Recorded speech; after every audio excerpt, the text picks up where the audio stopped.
The water was cold against her skin, but Serena Lee barely felt it anymore.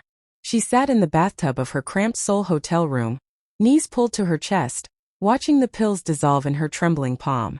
Outside, the city hummed with life. Neon signs flickering, people laughing, the distant sound of traffic.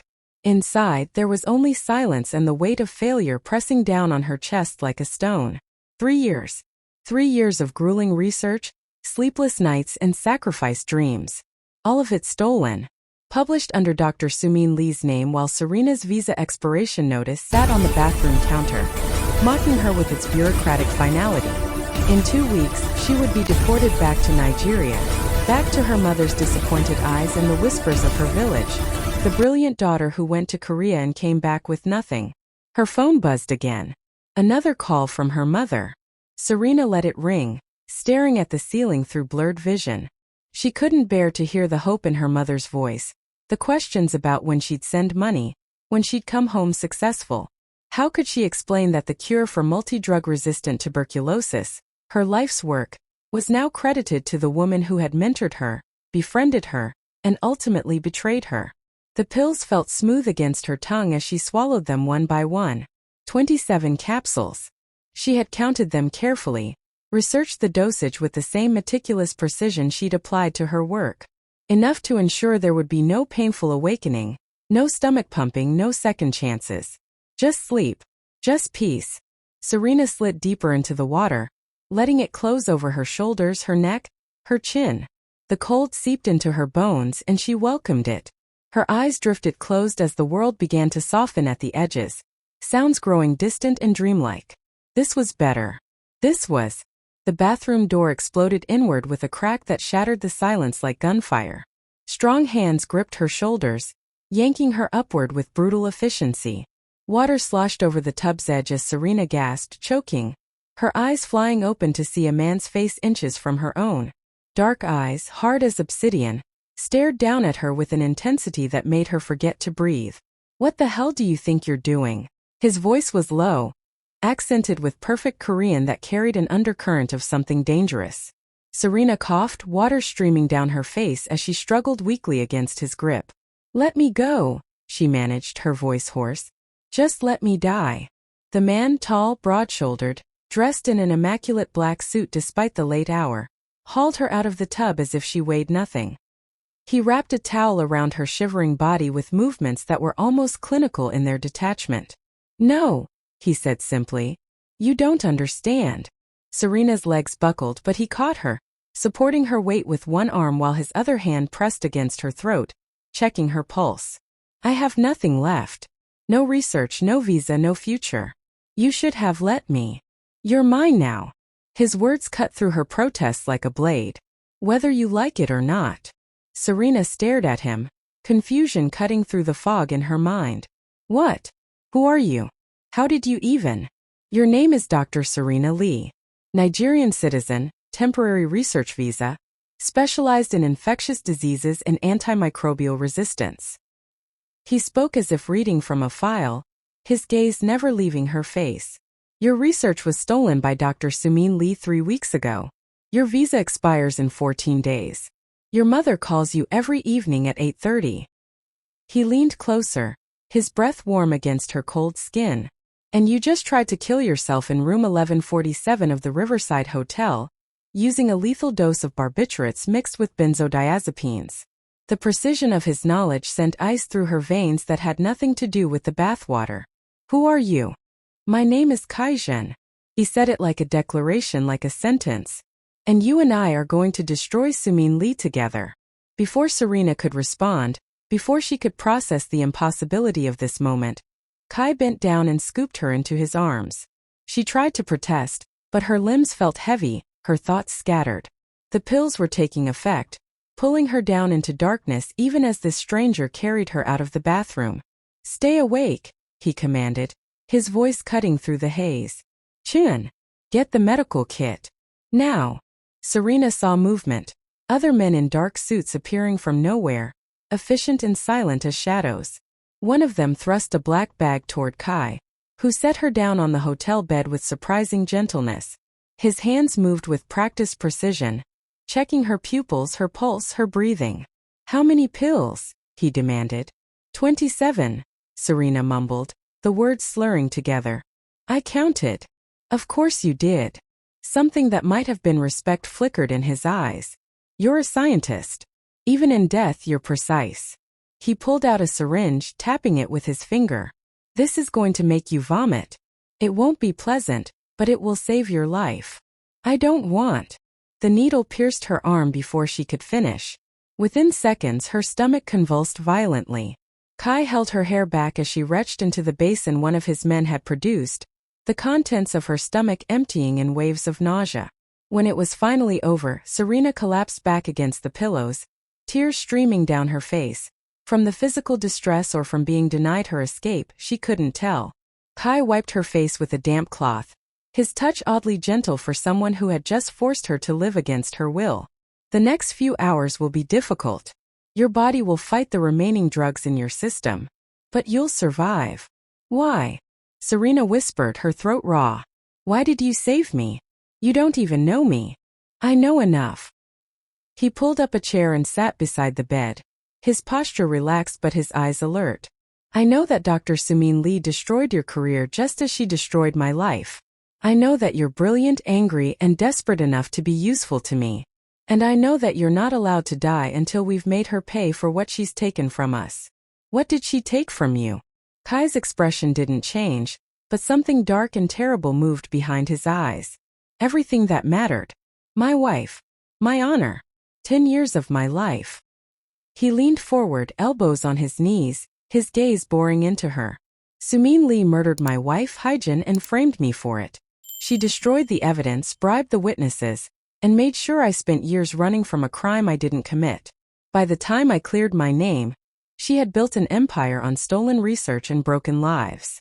Serena's mind struggled to process his words through the remaining fog of drugs and exhaustion. Your wife. Serena killed her. Zhen was a researcher too. Brilliant like you.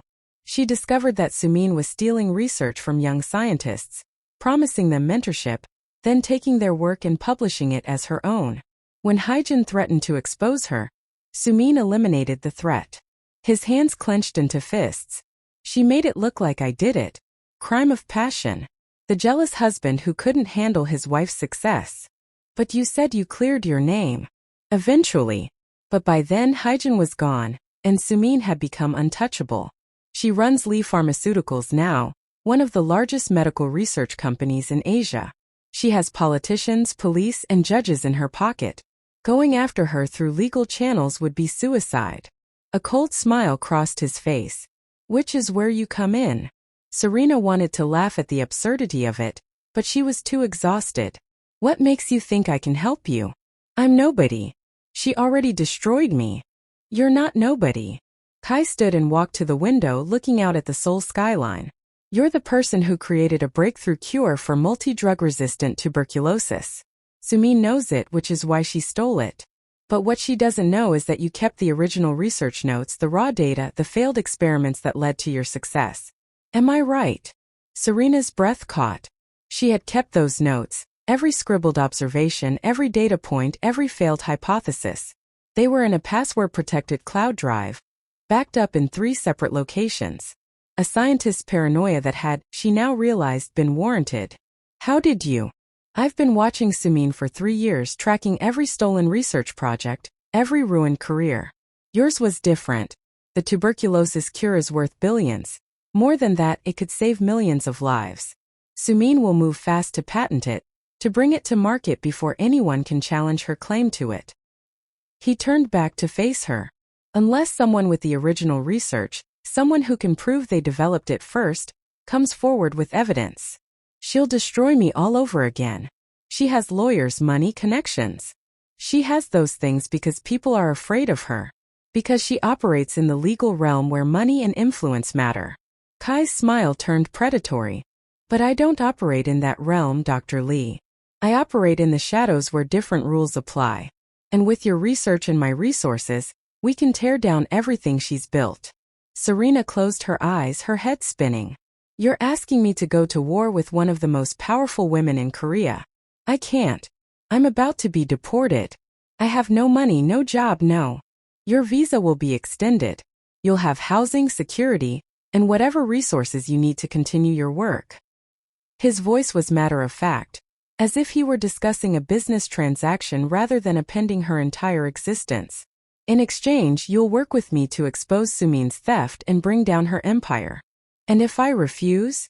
Kai walked back to the bed and looked down at her, his expression unreadable. Then I'll walk out that door, and you can try again with another bottle of pills. But this time I won't be here to stop you. He paused. However, I don't think you're the type to run from a fight, Dr. Lee. I think you're angry. I think you want revenge just as much as I do. And I think that part of you, the part that chose science over safety, that traveled halfway around the world to pursue your dreams, that part wants to live. He was right, and Serena hated him for it. Somewhere beneath the despair and exhaustion, a spark of rage still burned. Sumin Lee had stolen more than her research. She'd stolen Serena's trust, her future, her belief that hard work and brilliance mattered more than connections and ruthlessness. The idea of that woman profiting from Serena's work, of saving lives and taking credit while Serena rotted in obscurity, was suddenly unbearable. What would I have to do? She asked quietly. For now? Survive the night. Tomorrow we'll talk about the rest.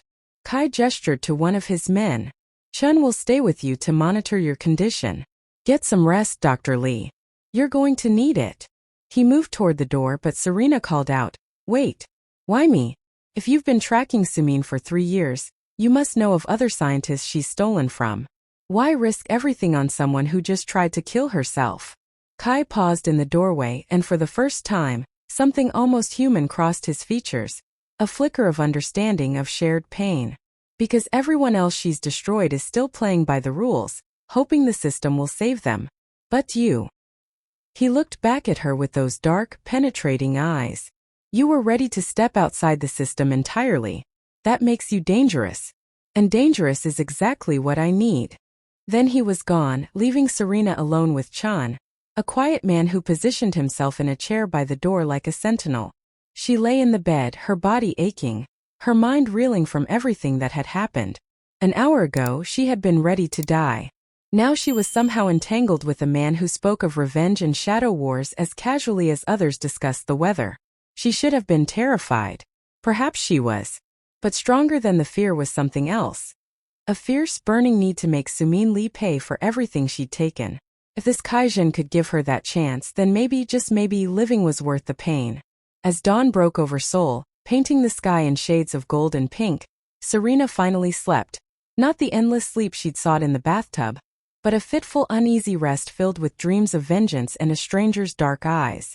When Serena woke, sunlight was streaming through unfamiliar windows. For a disoriented moment, she thought she was back in the hotel, that Zhen and his strange offer had been nothing but a drug-induced hallucination. Then she sat up and realized she was in a completely different room, larger, more luxurious, with floor-to-ceiling windows overlooking a private garden.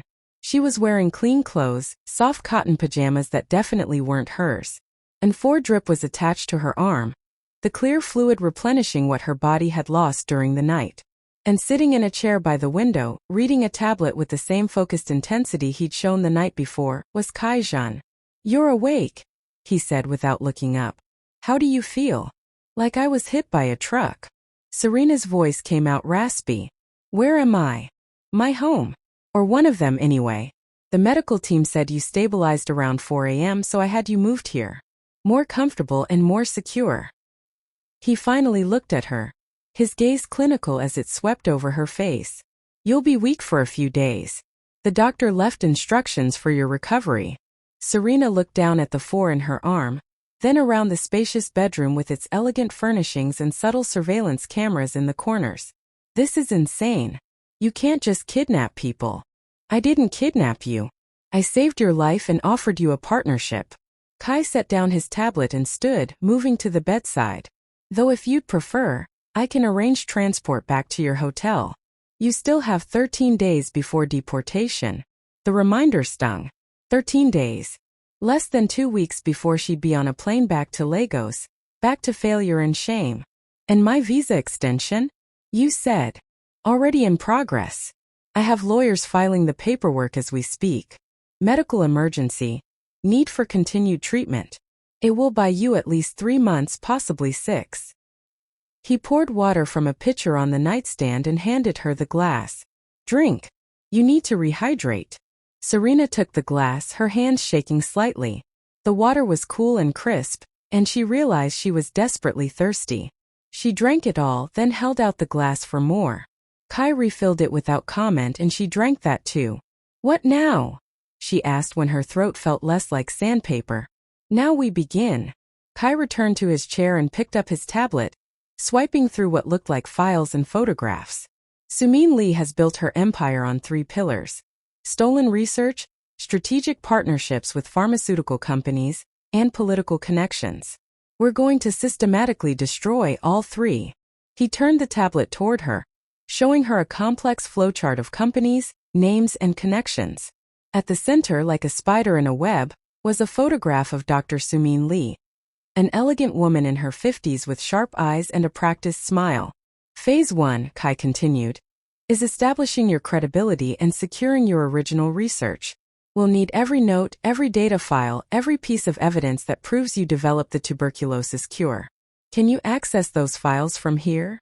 Serena nodded slowly. They're in a cloud drive. Password protected with 2-factor authentication. Good. We'll set you up with a secure workstation. I want you to compile a complete dossier. Timeline of your research, all supporting evidence. Anything that proves your work predates Sumin's publication. He swiped to another screen. Phase 2 is public exposure. We're going to submit your research to multiple international journals simultaneously, with a detailed account of the theft. The scientific community will eat it up. Scandal, stolen research, David versus Goliath. That won't be enough, Serena said, her scientific mind engaging despite her exhaustion. She'll have lawyers arguing that I'm a disgruntled former student, that I'm fabricating evidence, without independent verification. Which is why Phase 3 involves several of Sumin's other victims coming forward with their own stories. You're not the only scientist she's destroyed, Dr. Lee. There are at least 15 others that I've identified over the past 3 years. Most are too afraid to speak up, but with you leading the charge, showing them it's possible to fight back, some of them will find their courage. Serena stared at the tablet, at the web of connections and the faces of other researchers like herself, brilliant people who'd had their dreams stolen. This will take months, maybe years. I have time. Kai's voice was cold. I've waited a decade for Sumin to pay for what she did to Hyjin. A few more months to do it properly doesn't matter. And the illegal part? Serena asked carefully.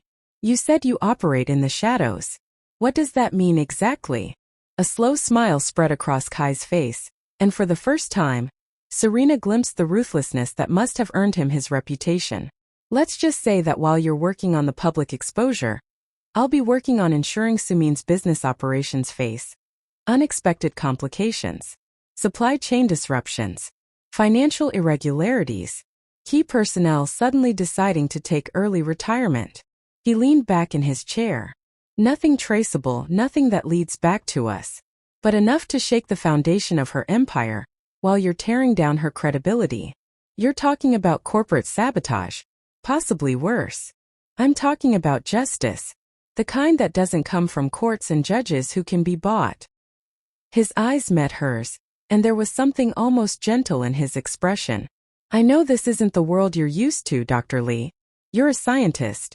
You believe in evidence, in truth, in systems that reward merit. But you've seen how those systems failed you. Sometimes, to fight monsters, you need to be willing to become something monstrous yourself. Serena wanted to argue, to insist that there was always a legal way, a right way. But the words died in her throat because he was right. She had believed in the system, and the system had destroyed her. Serena Lee operated above the law, protected by money and influence that made her untouchable through conventional means. If I do this, Serena said slowly, if I help you bring her down, what happens to me afterward? Once the research is published and she's exposed, I'll be in the spotlight. Universities will want to recruit me, companies will want to hire me. How does someone like me just walk away from someone like you? You don't. Kai's answer was simple and absolute. Once you enter my world, Dr. Lee, you don't leave. But, he added before she could panic, that doesn't mean you become a prisoner. It means you become family. My protection, my resources, my network, all of it becomes yours. You'll have the freedom to continue your research, to build the career you deserve. But you'll do it under my umbrella. Safe from people like Sumin who would try to exploit you again. That sounds like a very elegant cage. Perhaps. But it's a cage with a laboratory, unlimited funding, and the satisfaction of knowing you destroyed the woman who tried to destroy you. He stood and walked to the door. Think about it. Rest today, regain your strength. Tomorrow we'll start planning in earnest. If you decide this isn't what you want, I'll honor my word. Visa extension, transport back to your hotel, and you'll never see me again. And if I try to warn Sumin? If I tell her what you're planning? Kai paused in the doorway, and when he looked back at her, his expression was utterly cold. Then you'll discover exactly how ruthless I can be, Dr. Lee.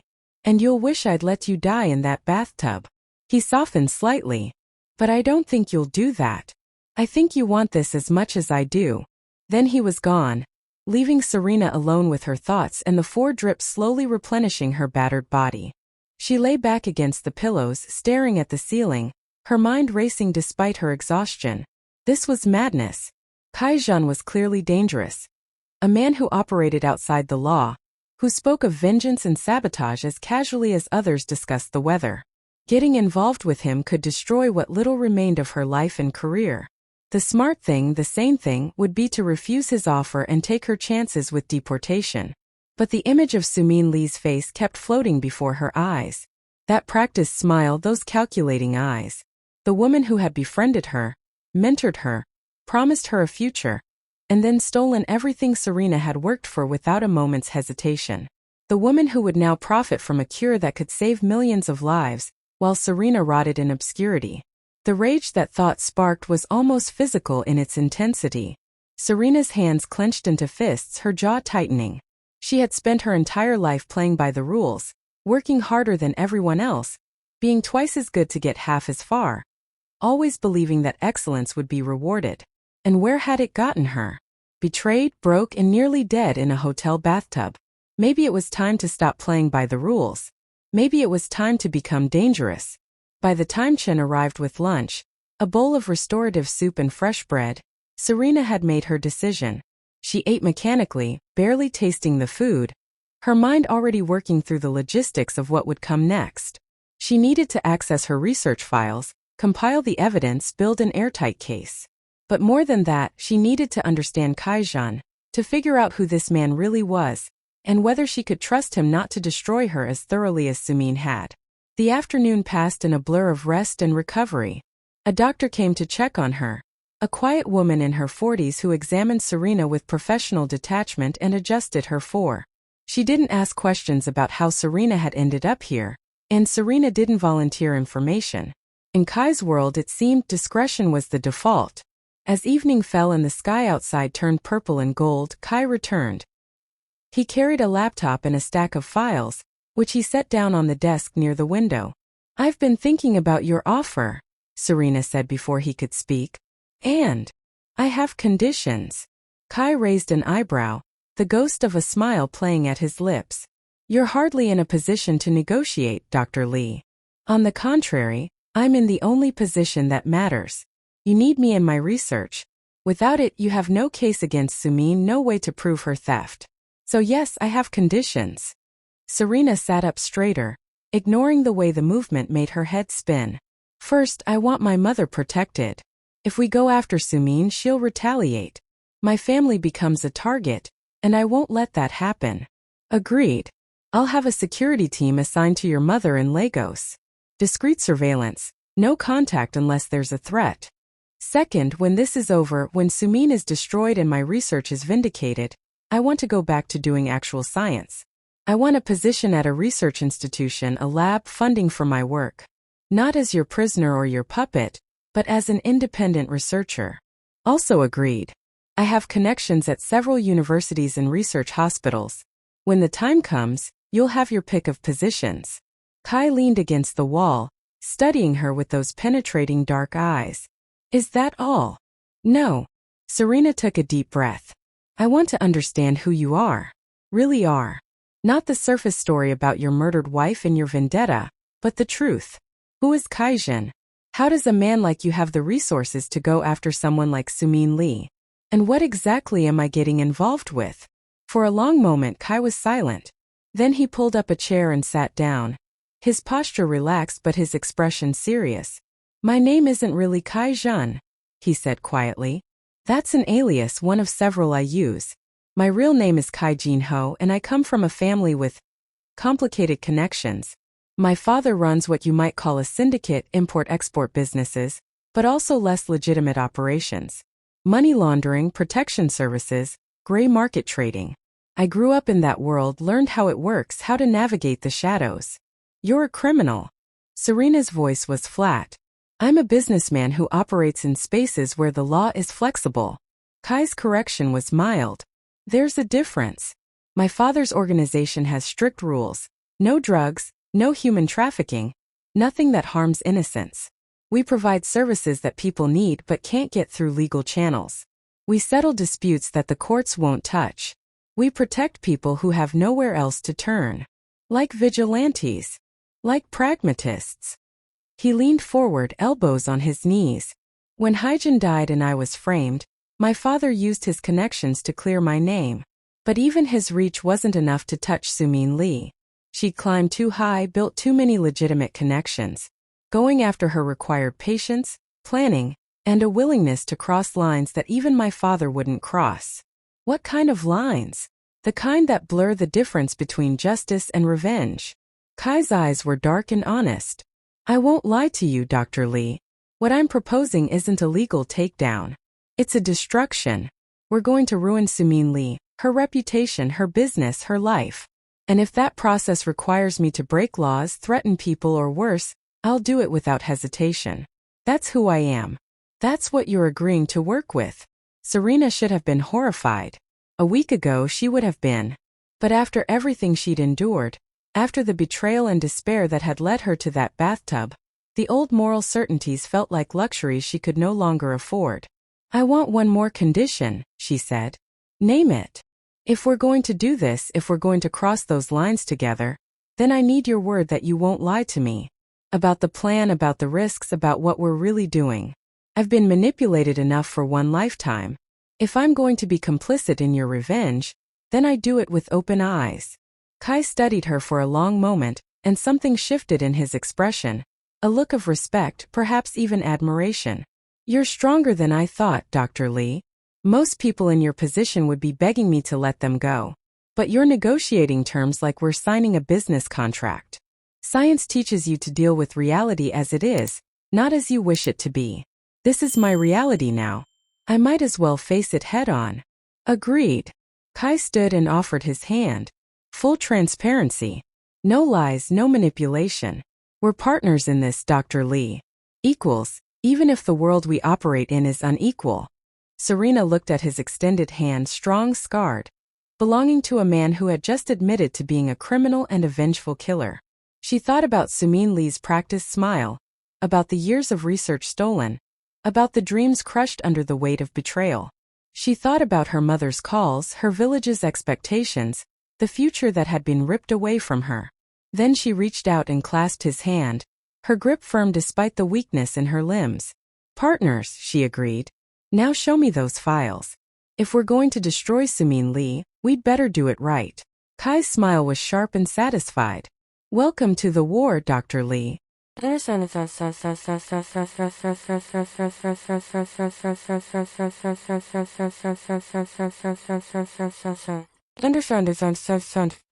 next 2 weeks passed in a blur of activity that left Serena's head spinning. True to his word, Kai set her up with a state-of-the-art workstation in a secured room of his compound, a sprawling property that managed to be both luxurious mansion and fortress. The walls were reinforced, the windows bulletproof, and guards patrolled the perimeter with the kind of military precision that made Serena constantly aware she was living in a world very different from the academic circles she'd known. But the laboratory Kai had built for her was magnificent. Top-of-the-line equipment, unlimited supplies, and most importantly, complete privacy to work. Serena spent 12-hour days compiling her research, reconstructing her experiments from her detailed notes, building an irrefutable case that the tuberculosis cure was her creation. Kai was there often, sometimes just watching her work with that intense focus of his, other times asking questions that revealed a surprisingly sharp mind. He wasn't a scientist, but he understood strategy, and he pushed her to think like a prosecutor building a case rather than a researcher presenting findings. "It's not enough to prove you did the work first," he told her one evening as they reviewed her compiled evidence. "You need to show intent, that Sumin deliberately stole your research knowing it was yours. Motive, opportunity, and execution. That's what makes a crime stick." "This isn't a trial," Serena pointed out, but she was already making notes, thinking about how to structure her narrative for maximum impact. "Everything is a trial when public opinion is the jury." Kai leaned over her shoulder, his presence warm and solid behind her. "The scientific community will care about the data, but the media will care about the story. Brilliant young African researcher betrayed by powerful Korean mentor. That's the headline that makes people angry enough to demand justice." His breath stirred her hair, and Serena found herself acutely aware of how close he was standing. She'd grown used to his presence over the past 2 weeks, used to the way he moved through space like a predator, confident, controlled, dangerous. But lately she'd started noticing other things too. The way his rare smiles transformed his face from harsh to almost handsome. The gentleness in his hands when he'd helped her down the stairs during her recovery. The fierce protectiveness in his eyes when one of his men had spoken dismissively about her research. It was dangerous, this awareness. Kai Zhen was a means to an end, a partner in revenge, not someone she should be noticing in any personal way. But the heart, Serena was discovering, didn't always listen to logic.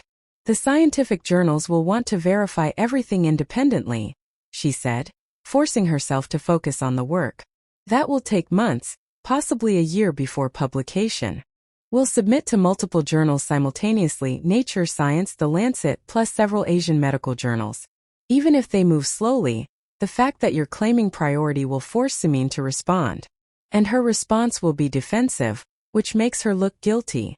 Kai straightened and walked to the window, looking out at the manicured gardens. "While the scientific process plays out, we'll be working on the other fronts. I've already started making contact with some of Sumin's other victims. And 3 of them have agreed to meet with you. 2 more are considering it. The rest are too afraid, but that may change as the case gains momentum." He turned back to her. "Next week, you'll meet with Dr. Park Min-ji. She's a geneticist whose cancer research was stolen by Sumin 4 years ago. She was never able to prove it, but she kept records. Her story combined with yours will start to establish a pattern." Serena felt a flutter of anticipation mixed with anxiety. "And if Sumin finds out what we're doing before we're ready? If she moves against us? She already knows something is happening. My people have reported increased surveillance on this property. Inquiries being made through back channels. Sumin isn't stupid. She knows someone is moving against her."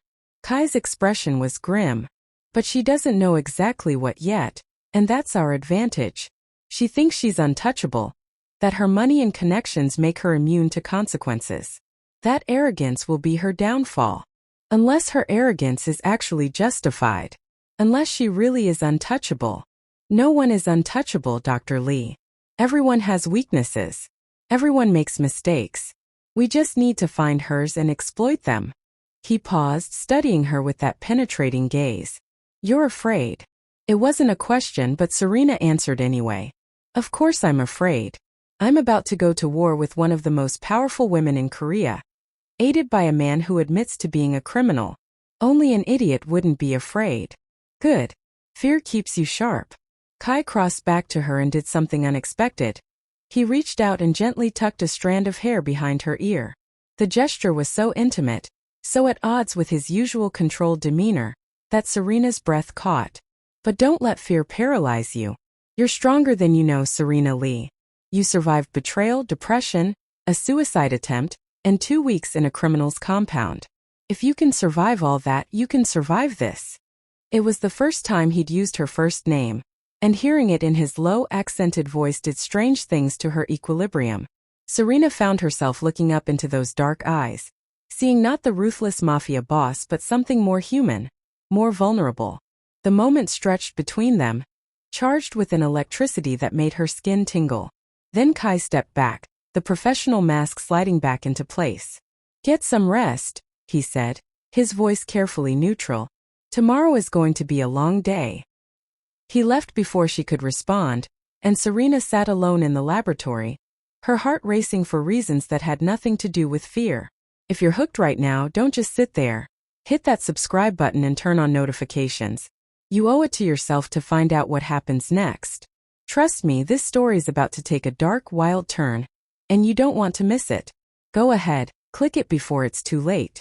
The meeting with Dr. Park Min-ji took place in a private room at one of Kai's legitimate businesses, a upscale restaurant in Gangnam that he owned through a shell corporation. Serena arrived early, her stomach tight with nerves, and found Kai already there, dressed in a sharp business suit that made him look every inch the successful entrepreneur rather than the criminal he'd admitted to being. She'll be here in 10 minutes, he told Serena. Let her talk first. Let her tell her story without interruption. People who've been victimized need to feel heard before they can trust. Serena nodded, taking a seat at the table and trying to calm her racing heart. This was the first step in building their case, in proving that Sumin Lee was a serial thief, rather than just someone who'd stolen from one disgruntled researcher. When Dr. Park arrived, Serena understood immediately why Kai had chosen her as their first ally.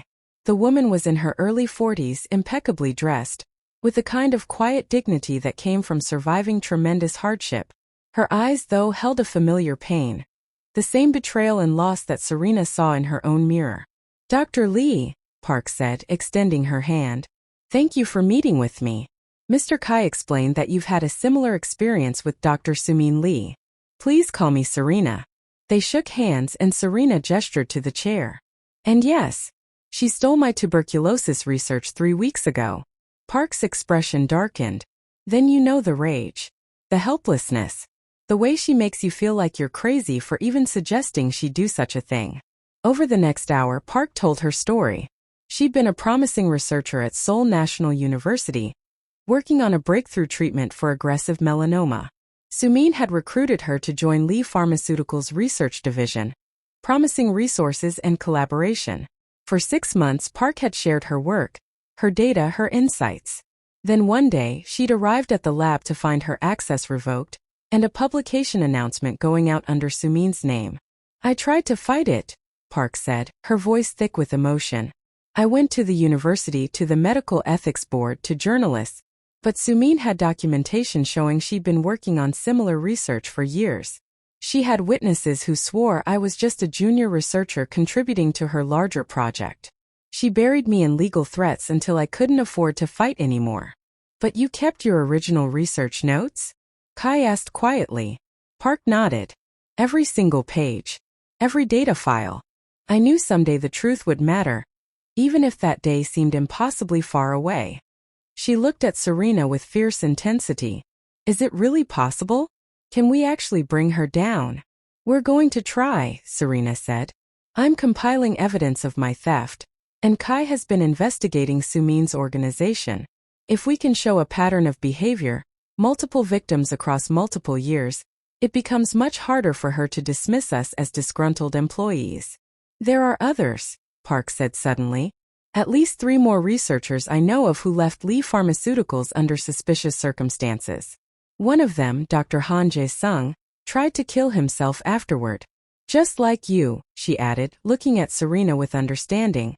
The words hit Serena like a physical blow. She'd thought she was alone in her despair, unique in her weakness. But apparently, Sumin Lee left a trail of broken people in her wake. Researchers so thoroughly destroyed that death seemed like the only escape. Will they talk to us? Kai asked. I don't know. But I can reach out, tell them what we're doing. Maybe if they see that someone is finally fighting back. Park trailed off, hope and fear warring in her expression. They talked for another hour, with Park providing names, dates, and details about Sumin's operation. Kai recorded everything with his usual meticulous attention to detail, and Serena found herself both heartbroken and energized by Park's story. Every word was more ammunition, more proof that Sumin Lee was a predator who needed to be stopped. When Park finally left, promising to reach out to the other researchers, Serena slumped back in her chair, emotionally exhausted. That woman, she said quietly, was brilliant. Her melanoma research could have saved thousands of lives. And Sumin destroyed her just to add another publication to her CV. Which is why we're going to make sure Sumin loses everything, Kai replied. His phone buzzed and he glanced at it, his expression darkening. We have a problem. What kind of problem? The kind where Sumin is making a move before we're ready. He turned the phone toward Serena, showing her a news article. The headline made her blood run cold. Lee Pharmaceuticals announces major breakthrough in tuberculosis treatment. Clinical trials to begin next month. She's moving faster than we anticipated, Kai said grimly. Once those clinical trials begin, once she starts moving through the regulatory approval process, it becomes exponentially harder to stop her. The research will be locked into the patent system, and even if we prove she stole it, the legal battles could take years. How long do we have? For weeks, maybe 5 before the trials start. We need to move now. Kai stood, already making calls on his phone. I'm accelerating the timeline. We'll submit your research to the journals tomorrow, regardless of whether it's perfectly polished. We'll reach out to every victim of Sumin's we can find and promise them protection if they go public. And we'll start the media campaign immediately. That's not enough time to build a solid case. It has to be enough. Kai's voice was hard. Because if she gets those clinical trials started, if she gets too far down the approval pipeline, then even if we expose her theft, the cure might be tied up in legal disputes for years. Millions of people will die waiting for a treatment that you created, Serena. We can't let that happen. He was right and Serena knew it. But the idea of going public before they were fully prepared, of putting herself in Sumin's crosshairs before all their defenses were in place, terrified her. What if she comes after my mother? Serena asked, voicing her deepest fear. The security team I told you about? They're already in Lagos watching your mother around the clock. She doesn't know it, but she's safer now than she's ever been. Kai crossed to her and placed his hands on her shoulders, his grip firm and reassuring. I won't let Sumin hurt you or anyone you love, Serena. That's a promise. Looking up at him, Serena believed it. There was something absolute in Kai's gaze, a certainty that bordered on obsession. He would protect her, she realized, not just because she was useful to him, but because somewhere along the way she'd become important in a way that transcended their business arrangement. The realization should have frightened her. Instead, it made her feel safer than she had in months. Okay, she said quietly. Let's do it. Let's burn her world down. Kai's smile was fierce and beautiful. That's my girl. The next 72 hours were a whirlwind of activity. Serena worked around the clock, finalizing her research compilation, writing detailed accounts of Sumin's theft, preparing documentation for the journal submissions. Kai's team moved with military efficiency, coordinating with lawyers, setting up secure communication channels, reaching out to potential allies in the media and medical community. Dr. Park Minji came through with contact information for 2 more of Sumin's victims, Dr. Han Jae-sung, the researcher who'd attempted suicide, and Dr. Choi Sun-hee, whose work on antibiotic resistance had been stolen 5 years ago. Both agreed to meet with Kai's lawyers and provide their documentation. On the 3rd day, Kai called Serena into his office.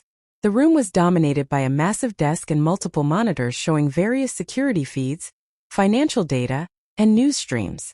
It looked more like a military command center than a businessman's office. We're ready, he said without preamble. The journal submissions go out tonight. Tomorrow morning we hold a press conference at the Imperial Hotel. You, Park Han, and Choi will present your cases publicly, with full documentation available for review. I've already reached out to major news outlets. They're all interested. Serena's mouth went dry. A press conference? Kai, that's exposing us completely. Sumin will know exactly what we're doing. She already knows. Her lawyers have been making inquiries, trying to figure out who's backing you. We've kept the details hidden, but she knows something is coming. He stood and walked around the desk to face her. This is our best play, Serena. Go public, go loud, make it impossible for her to bury this quietly. Force her to respond in the open where her usual tactics don't work. And if she comes after us? If she uses her connections to shut us down, then she'll find that some people can't be bought or intimidated. Kai's expression was cold. I've been preparing for this confrontation for 10 years. I have contingency plans for every move she might make. Trust me, Serena. That was the question, wasn't it? Could she trust this man? This admitted criminal who operated in shadows and spoke casually of breaking laws? A month ago, the answer would have been an automatic no. But after weeks of watching him work, seeing the meticulous care he took with every detail, the way he protected his people with fierce loyalty, Serena found that she did trust him, perhaps more than she'd ever trusted anyone. I trust you, she said, and meant it. Something shifted in Kai's expression, a softening around his eyes that made him look almost vulnerable. He reached out and cupped her face in his hands, his touch gentle despite the calluses on his palms. You have no idea how much that means to me, he said quietly. Then, before Serena could process what was happening, he leaned down and kissed her. The kiss was soft at first, questioning, giving her every opportunity to pull away. But Serena found herself leaning into it instead, her hands coming up to grip his shoulders as the kiss deepened. There was heat in it, yes, but also something more. A connection, a recognition of shared pain and shared purpose. When they finally broke apart, both breathing hard, Kai rested his forehead against hers. This is a terrible idea, he murmured. Getting involved with you. Letting this become personal. It complicates everything. Then why did you kiss me? Because I've wanted to since the moment I pulled you out of that bathtub. His honesty was brutal and beautiful. Because you're brilliant and brave and you look at me like I'm a person instead of a monster. Because somewhere along the way, destroying Sumin stopped being the only thing that mattered to me. Serena's heart was racing, her mind spinning with the implications of what they'd just done. Kai, we don't have to decide anything right now, he said, stepping back and putting professional distance between them again. Tomorrow is the press conference. Let's get through that first. Then we can figure out what this is. He was giving her an out, Serena realized. A chance to pretend the kiss hadn't happened, to keep things purely business. The smart thing would be to take it, to maintain boundaries between them. But Serena had spent her whole life doing the smart thing, and it had nearly killed her. After the press conference, she agreed. We'll figure it out. The morning of the press conference, Serena woke before dawn with her stomach in knots. She stood in front of the mirror in her room at Kai's compound, staring at her reflection. The woman looking back at her was almost unrecognizable from the one who'd stood in a hotel bathroom with pills in her hand 4 weeks ago. That woman had been broken, hopeless, ready to die. This woman had fire in her eyes and steel in her spine. Kai had arranged for a professional stylist, and Serena found herself dressed in a sharp business suit that made her look every inch the serious researcher. Her hair was pulled back elegantly, her makeup subtle but polished. She looked credible, professional, like someone who should be taken seriously. You look perfect, Kai said from the doorway. He was wearing one of his impeccable suits, looking dangerous and powerful. Ready to change the world. Ready to try. Serena took a deep breath. The other researchers, Park Han Choi, they're all committed? They'll be there. My security team is with them now, making sure they get to the hotel safely. He crossed to her and adjusted her collar with careful fingers. Once we walk through those doors, there's no going back, Serena. Sumin will come at us with everything she has. Are you sure you want to do this? Was she sure? A month ago she'd wanted to die. Now she was about to publicly accuse one of Korea's most powerful women of systematic theft and fraud. It was terrifying and exhilarating in equal measure. I've never been more sure of anything, Serena said. The press conference was held in a large ballroom at the Imperial Hotel, and when Serena walked in, she was stunned by the number of journalists present. Every major Korean news outlet was there, along with international correspondents from CNN, BBC, Reuters. Kai's reach, it seemed, extended further than she'd imagined. Dr. Park, Dr. Han, and Dr. Choi were already there, looking nervous but determined. Serena exchanged encouraging nods with them as they took their places at the long table set up at the front of the room. Kai sat at the end, not speaking but radiating a quiet authority that made it clear he was the one orchestrating this confrontation. When the moderator called the conference to order, Serena stepped up to the microphone. Her hands were shaking, but her voice was steady as she began to speak. My name is Dr. Serena Lee, and I'm here today to expose systematic research theft by Dr. Sumin Lee and Lee Pharmaceuticals. For months ago, I developed a breakthrough treatment for multi-drug-resistant tuberculosis, a cure that could save millions of lives worldwide. 3 weeks ago, that research was published under Dr. Serena Lee's name, with no credit given to me or acknowledgement of my contribution.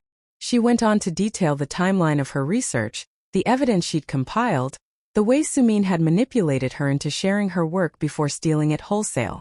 As she spoke, images and data appeared on the screens behind her, irrefutable proof of her work, time-stamped files, laboratory notes in her handwriting. When she finished, Dr. Park took the microphone and told her story.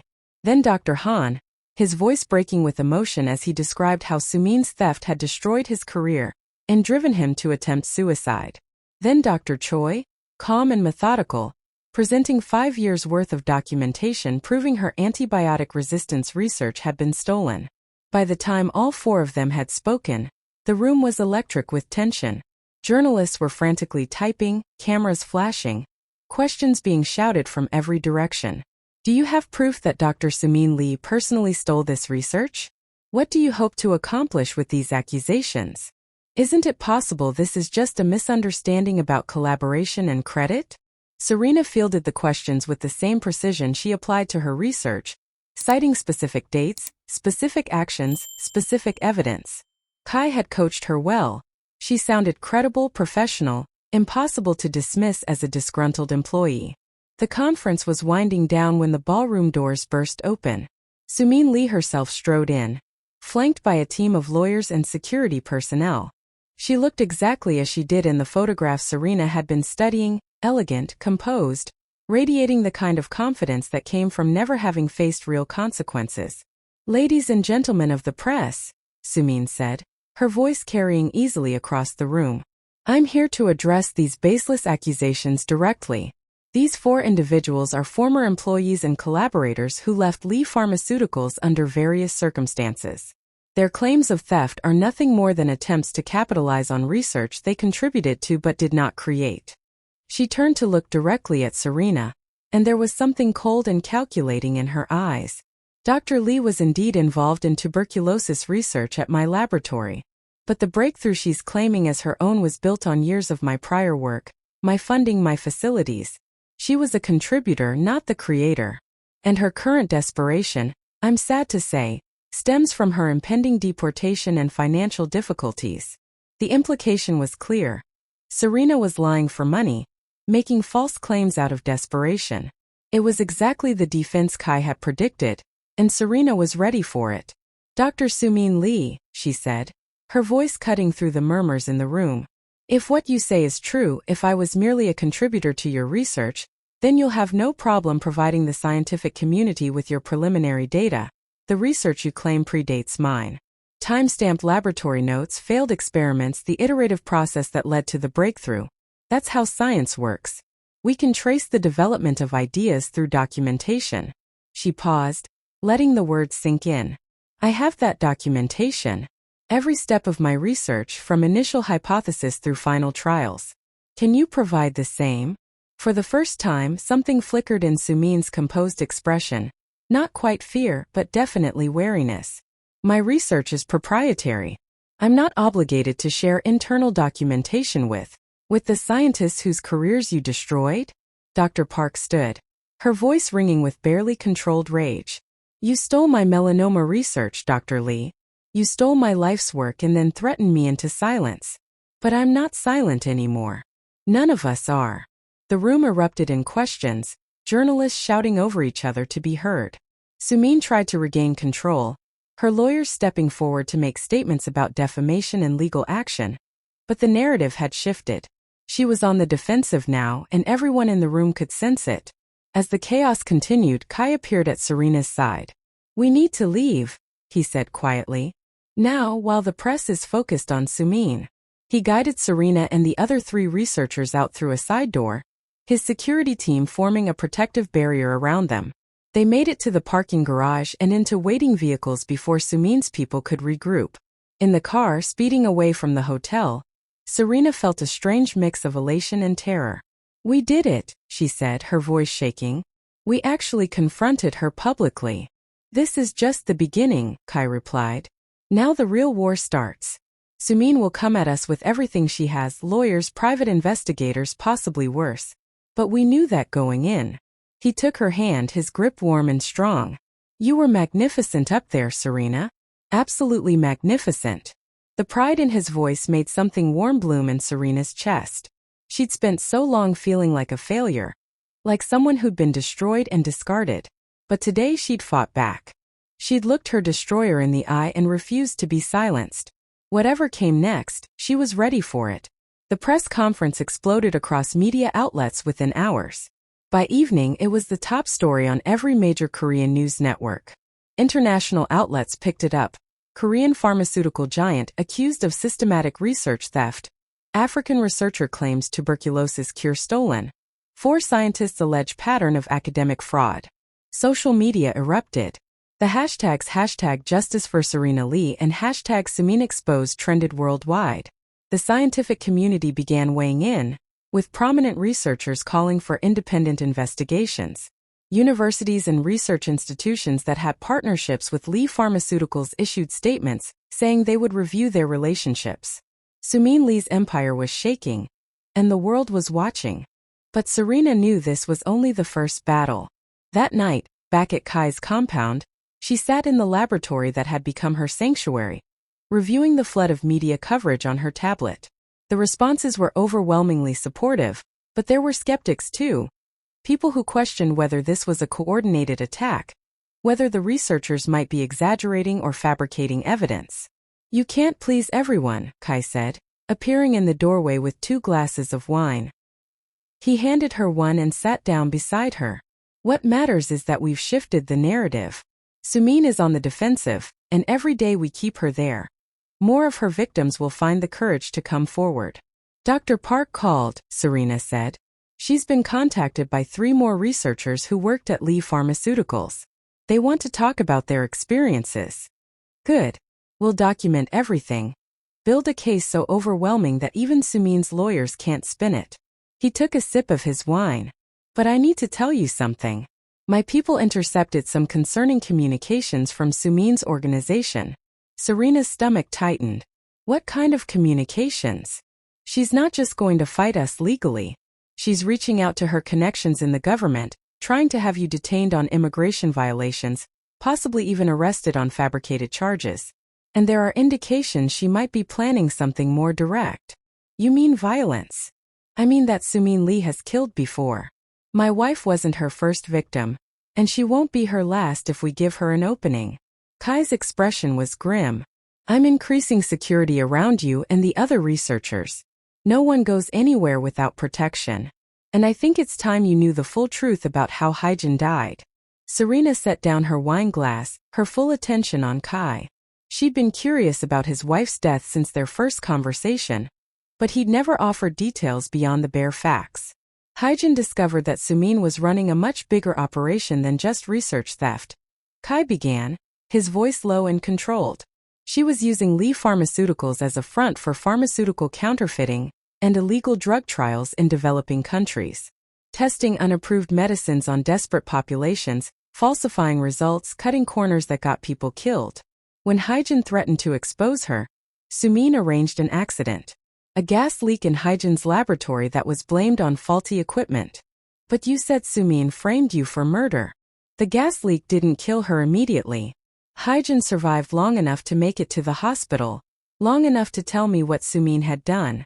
Then she died, and suddenly the investigation shifted. Anonymous tips about our marriage being troubled, about me being controlling and abusive. Evidence appeared suggesting I'd tampered with the laboratory equipment. Sumin had positioned herself perfectly. She'd eliminated her threat and framed me in one move. Serena felt sick. How did you clear your name? My father's organization found the real evidence, security footage that had been deleted but not completely destroyed, financial records showing Sumin had paid the building's maintenance supervisor to sabotage the equipment. We gave it to the police anonymously, along with documentation of Sumin's illegal operations. The charges against me were dropped, but Sumin had already used her connections to make the evidence of her crimes disappear. She walked away clean. And you've been planning revenge ever since. Not revenge. Justice. There's a difference. Kai looked at her, his dark eyes intense. Hyjin was brilliant, kind, everything good in my life. Sumin took her away not because she was a threat, but because she was inconvenient. That's what makes Sumin so dangerous, Serena. She doesn't just steal research or ruin careers. She destroys lives without hesitation, without remorse, because in her world, people are just obstacles to be removed. Serena thought about the pills in her hand 4 weeks ago. About the despair that had driven her to that bathtub. Sumin hadn't killed her directly, but she'd certainly tried to destroy her. How many others had felt the same desperation? How many had succeeded where Serena had been stopped? We have to stop her, Serena said fiercely. Not just for us, but for everyone she's hurt and everyone she might hurt in the future. We will. Kai reached out and took her hand. But I need you to understand the risk. This isn't just about clearing your name or reclaiming your research anymore. We're going after someone who has killed to protect her empire. She'll do it again if she thinks we're a real threat. I understand. Serena squeezed his hand. And I'm not backing down. Kai studied her for a long moment, then pulled her closer, wrapping his arms around her. Serena leaned into his embrace, drawing strength from his solid presence. Somewhere along the way, this had stopped being just about revenge or justice. It had become personal in a way that terrified and thrilled her. Whatever happens, Kai murmured against her hair, I'll protect you. That's a promise, Serena. She believed him. And that belief, that trust, was perhaps the most dangerous thing of all. Over the next 2 weeks, the case against Serena Lee gained momentum like an avalanche. 7 more researchers came forward with stories of theft and manipulation. International scientific journals announced they were launching investigations into Lee Pharmaceutical's publications. Several universities suspended their partnerships with the company pending ethics reviews. But Sumin didn't go down quietly. Her legal team filed defamation lawsuits against Serena and the other researchers. Her media allies published hit pieces questioning their credibility, digging up personal scandals and financial troubles. She used her political connections to pressure government agencies into investigating Serena's visa status and Kai's business operations. The pressure was intense and unrelenting. Dr. Han broke down during one particularly vicious media interview and had to be hospitalized for stress-related complications. Dr. Choi received death threats that forced her into hiding. And Serena found herself the target of a smear campaign that painted her as an opportunistic foreigner trying to steal Korean intellectual property. Through it all, Kai was her anchor. He handled the legal battles, managed the security concerns, coordinated with allies in the press and scientific community. He was always there, working late into the night in his office, making calls across multiple time zones, somehow staying 10 steps ahead of Sumin's counterattacks. And late at night, when the stress became too much, he would find Serena in the laboratory or her room, and they would talk. Sometimes about the case, sometimes about their past, sometimes about nothing important at all. The connection between them deepened, crossing from professional partnership into something more intimate and dangerous. One night, 3 weeks after the press conference, Serena woke to find Kai standing at her window, staring out at the garden with an expression of such profound sadness that it made her heart ache. Can't sleep? She asked quietly. He turned, and in the moonlight filtering through the window, she could see the exhaustion in his face. I keep thinking about Hyjin, about how she'd feel about what we're doing, the methods we're using. She believed in the system, in doing things the right way. She'd probably be horrified that I've pulled you into this world. Serena got out of bed and crossed to him, taking his hand. Your wife sounds like she was an amazing person. But the system failed her just like it failed me. Sometimes the right way and the effective way aren't the same thing. Doesn't make it easier to live with. Kai's voice was raw. Every line I cross, every law I break. I'm becoming more like the monsters I'm trying to destroy. What if I win but lose myself in the process? You won't. Serena reached up and cupped his face, forcing him to look at her. Because you're doing this for the right reasons. Because you care about justice, about protecting people. That's what separates you from someone like Sumin. And what about us? Kai asked, his voice barely above a whisper. What happens when this is over? When Sumin is destroyed and you're free to go back to your life? Do you really think you'll want anything to do with a man like me?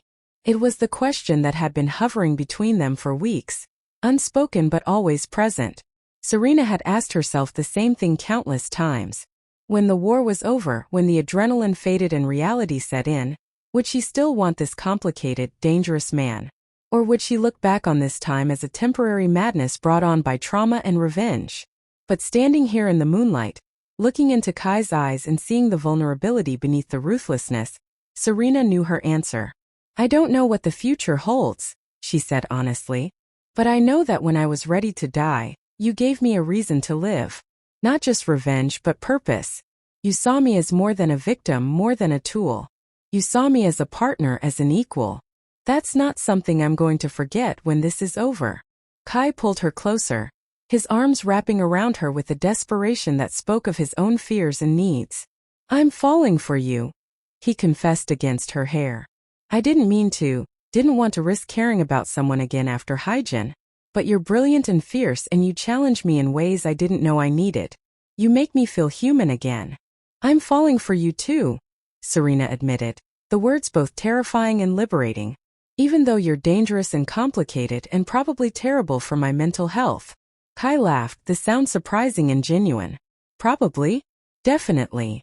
He kissed her then, and it was different from the first time in his office. That kiss had been about possibility, about testing the waters. This kiss was about certainty, about acknowledging the connection that had been building between them.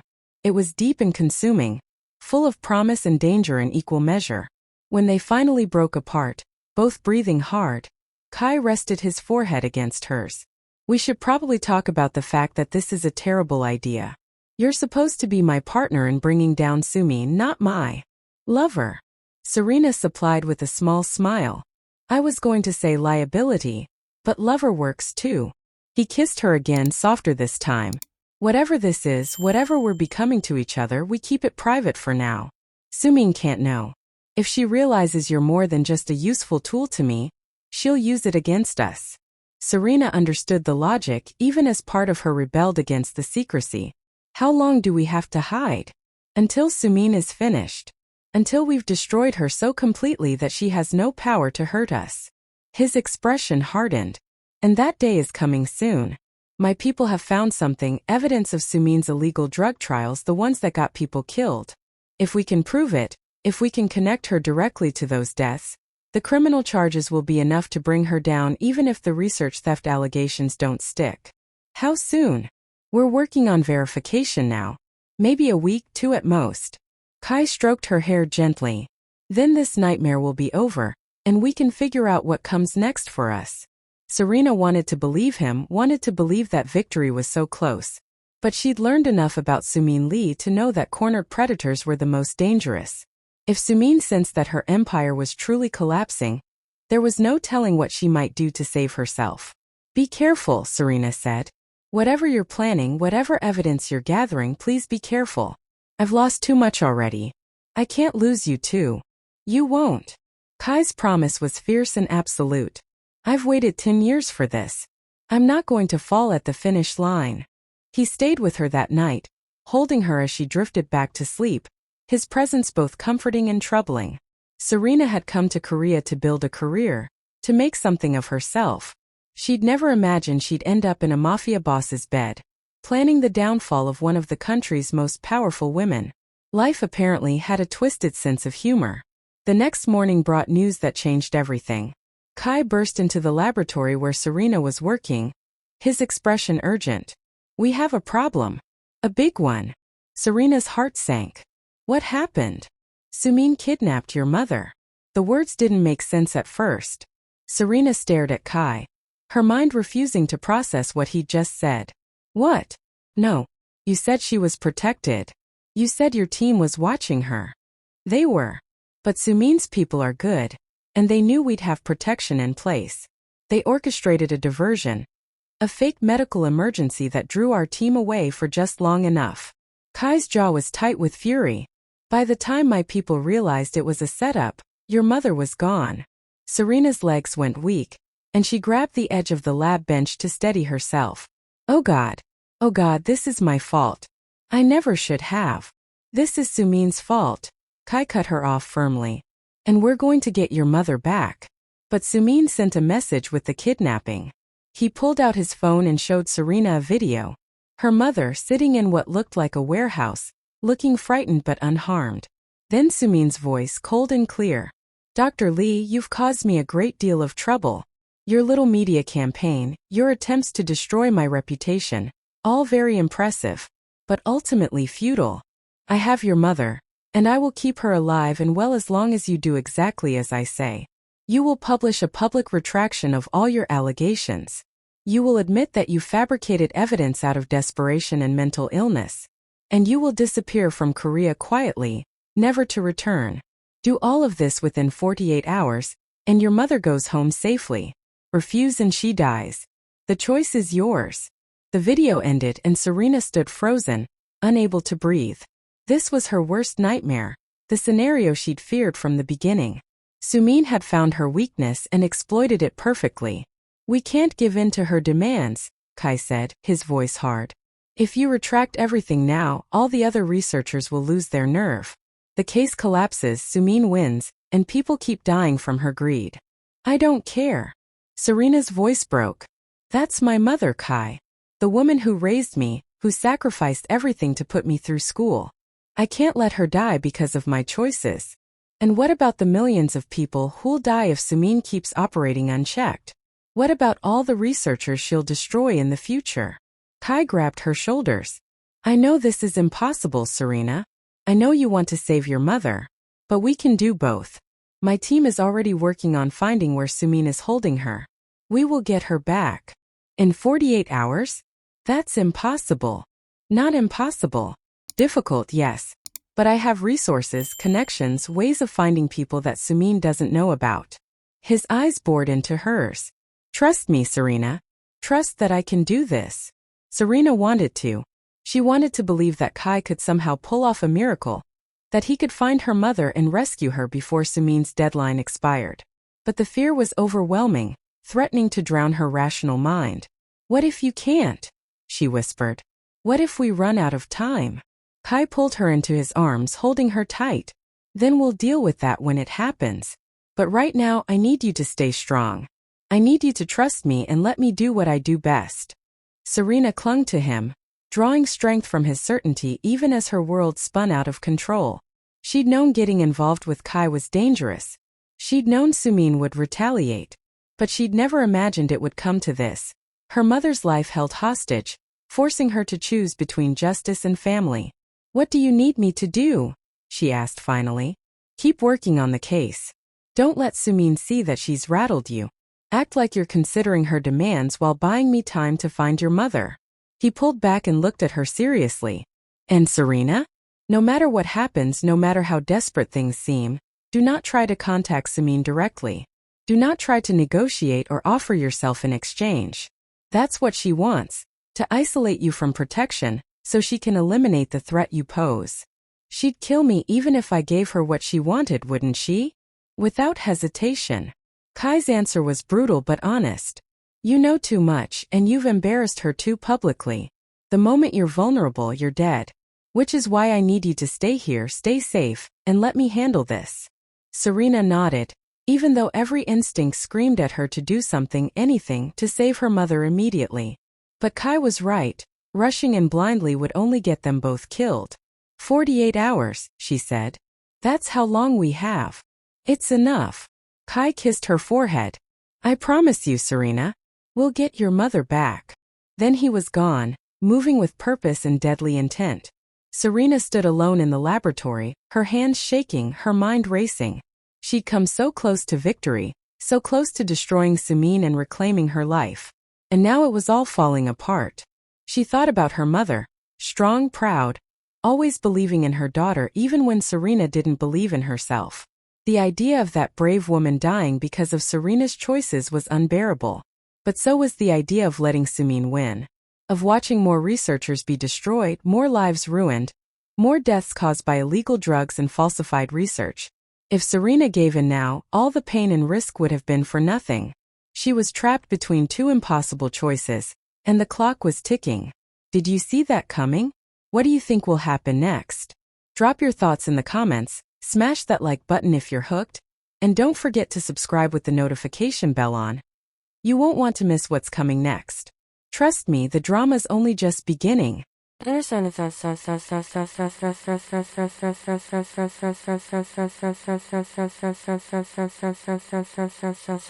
Understand. The next 36 hours were the longest of Serena's life. She tried to focus on work, tried to keep compiling evidence and coordinating with the other researchers as Kai had instructed. But her mind kept drifting to her mother, imagining her fear and confusion, wondering if she knew why this was happening to her. Kai's team worked around the clock, using every contact and resource at their disposal to track down Sumin's operation. They traced phone signals, hacked surveillance cameras, followed money transfers, and interrogated anyone with connections to Lee Pharmaceuticals. But Sumin had hidden her carefully, anticipating that Kai would come looking. With 12 hours left until the deadline, Kai finally caught a break. One of his informants in Sumin's organization, someone who'd been on the payroll for months, provided a location: an old pharmaceutical manufacturing plant on the outskirts of Seoul that Lee Pharmaceuticals had officially shut down 2 years ago, but secretly maintained for off-the-books operations. It's perfect for her purposes, Kai explained as he showed Serena the blueprints on his computer. Isolated, defensible with multiple escape routes. She'll have security there, probably armed. This isn't going to be a simple extraction. I'm coming with you, Serena said immediately. Absolutely not. This is going to be dangerous, possibly violent. I need you safe here. That's my mother, Kai. I'm not sitting in this compound while you risk your life to save her. Serena's voice was steel. Either I come with you or I find my own way there. Your choice. Kai looked like he wanted to argue, but something in Serena's expression must have convinced him that she meant every word. Fine. But you stay in the vehicle until I confirm the situation is secure. And if things go wrong, if shooting starts, you drive away immediately. Understood. Understood. They set out at midnight with a team of 10 of Kai's best men. All former military, all fiercely loyal, all armed and ready for violence. The drive to the manufacturing plant took 40 minutes through dark, empty streets. Serena sat in the back of the SUV, her heart pounding, her palms sweating. We're going to get her back, Kai said quietly, reaching over to squeeze her hand. Whatever it takes. Serena held onto his hand like a lifeline. In the past month, this man had become everything to her. Partner, protector, lover, friend. The idea of him walking into danger for her mother made her sick with fear. But she knew better than to try to stop him. This was who Kai was, someone who protected the people he cared about with absolute ruthless commitment. When they arrived at the plant, the building loomed dark and ominous against the night sky. Kai's team moved with military precision, splitting up to cover multiple entry points. Kai handed Serena a phone with an open line to his security chief. If you hear gunfire, if anything seems wrong, you call Chan and you drive, he instructed. No heroics, no trying to help. Just survive. Promise me. I promise. Serena pulled him down for a fierce kiss. Be careful. I love you. The words slipped out before she could stop them. Raw and honest and terrifying. Kai stared at her for a moment, his expression unreadable. Then he cupped her face and kissed her again. I love you too, he said. Which is why I'm going to make sure we both walk out of here alive. Then he was gone, moving into the darkness with his team.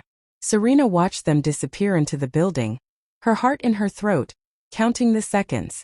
For 10 minutes there was nothing. Just silence and darkness and her own racing thoughts. Then faintly she heard shouting. A gunshot. Another. Serena's hand went to the phone, but she forced herself to wait.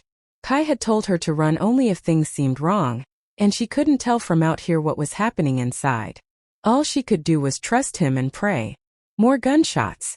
Then an explosion that shook the SUV and lit up the night sky.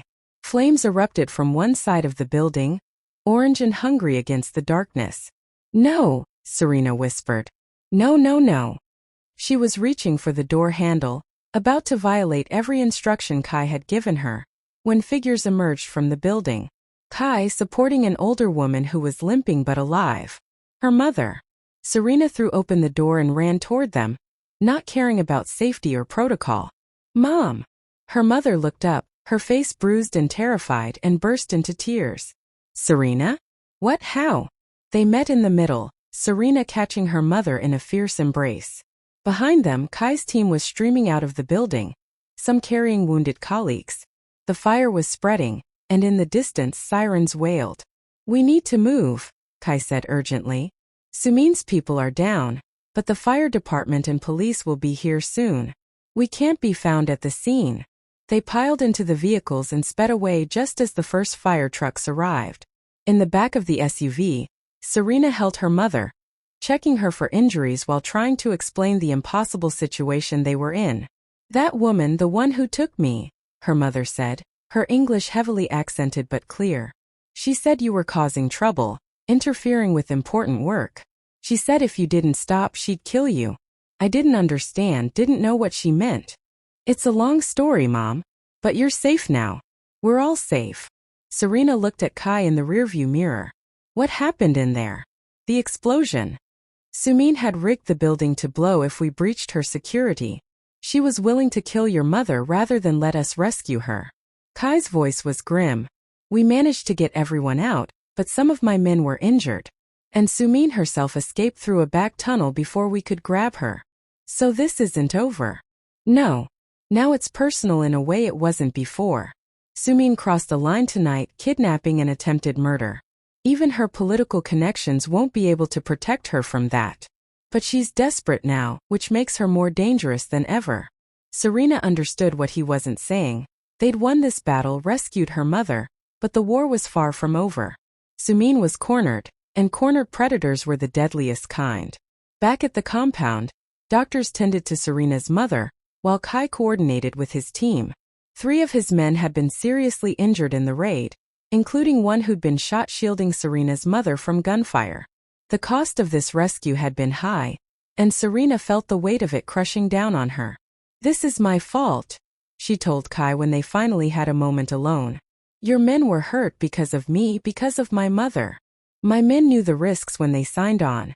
And they do it again because protecting people from monsters like Sumin is what we do." Kai pulled her into his arms. "Stop blaming yourself for Sumin's evil, Serena. You didn't kidnap your mother. You didn't rig a building with explosives. You didn't shoot at my team. Sumin did all of that because she's desperate and vicious and she knows she's losing. What happens now? Now we finish this. The evidence I mentioned before, the proof of Sumin's illegal drug trials, we have enough to go public. Combined with tonight's kidnapping attempt, we can file criminal charges that even her connections can't bury. We're going to destroy her, Serena. Completely and permanently." Serena wanted to feel triumphant, but all she felt was exhausted. "And after? What happens to us after Sumin is gone?" Kai was quiet for a long moment. "I've been thinking about that. About what kind of life I can offer you when this is over. I'm not a good man, Serena. I've done terrible things, hurt people, broken laws. My world is dark and violent, and you deserve better. Don't." Serena put her finger to his lips. "Don't tell me what I deserve. I get to decide that. And I choose you, Kai Jin-ho. All of you, the darkness and the violence and the complicated past. Because underneath all of that, you're someone who saves lives, who protects people who can't protect themselves, who's willing to risk everything for justice. That's the man I fell in love with." Kai kissed her then, deep and desperate and full of promise. "When this is over," he murmured against her lips, "when Sumin is finished and your mother is safe and you've reclaimed your research, I want to build something real with you. Not just a partnership, not just an alliance, but a future. If you'll have me." "Yes," Serena said without hesitation. "Yes to all of it." They held each other as dawn broke over Seoul. 2 damaged people who'd found something unexpected in each other. Not redemption perhaps, but hope. Hope that love could exist even in darkness, that 2 people broken by different tragedies could piece each other back together. Tomorrow they would go after Sumin with everything they had. But tonight they had this. A moment of peace in the eye of the storm. A promise that whatever came next, they would face it together. The final confrontation came 48 hours later. Kai's team had spent that time compiling evidence from the pharmaceutical plant, documentation of illegal drug trials, records of bribes paid to government officials, communications between Sumin and her collaborators. Combined with the kidnapping attempt and the explosion, they had enough to bring criminal charges that would bypass Sumin's usual protection. But Kai wanted more than justice through the legal system. He wanted to confront Sumin directly, to make her face what she'd done before the world dragged her down. The confrontation was arranged through back channels. A meeting at an abandoned warehouse, just Sumin and her lawyers facing Kai and Serena. Neutral ground, or as neutral as anything could be in this war. Sumin arrived looking as composed as ever, though Serena could see the strain in her eyes, the tightness around her mouth. This was a woman who knew she was losing, who was making a last desperate play to save herself. "Dr. Lee," Sumin said, her voice dripping with false warmth, "I'm glad you accepted my invitation to talk. Perhaps we can resolve this situation like reasonable adults." "You kidnapped my mother," Serena said flatly. "You tried to kill her. There's nothing reasonable about this. A misunderstanding. My security team overstepped their authority. I've already disciplined those responsible." Sumin's lie was smooth and practiced. "But let's be practical. You've damaged my reputation, yes, but I have resources. I can recover. You, on the other hand, are living on borrowed time. Your visa is about to expire again, and this time I'll make sure it's permanent. Your mother will be sent back to Nigeria, and you'll never work in research again.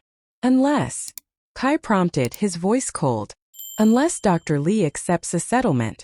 I'll publicly acknowledge her contribution to the tuberculosis research, give her co-authorship on the publication, and provide generous financial compensation.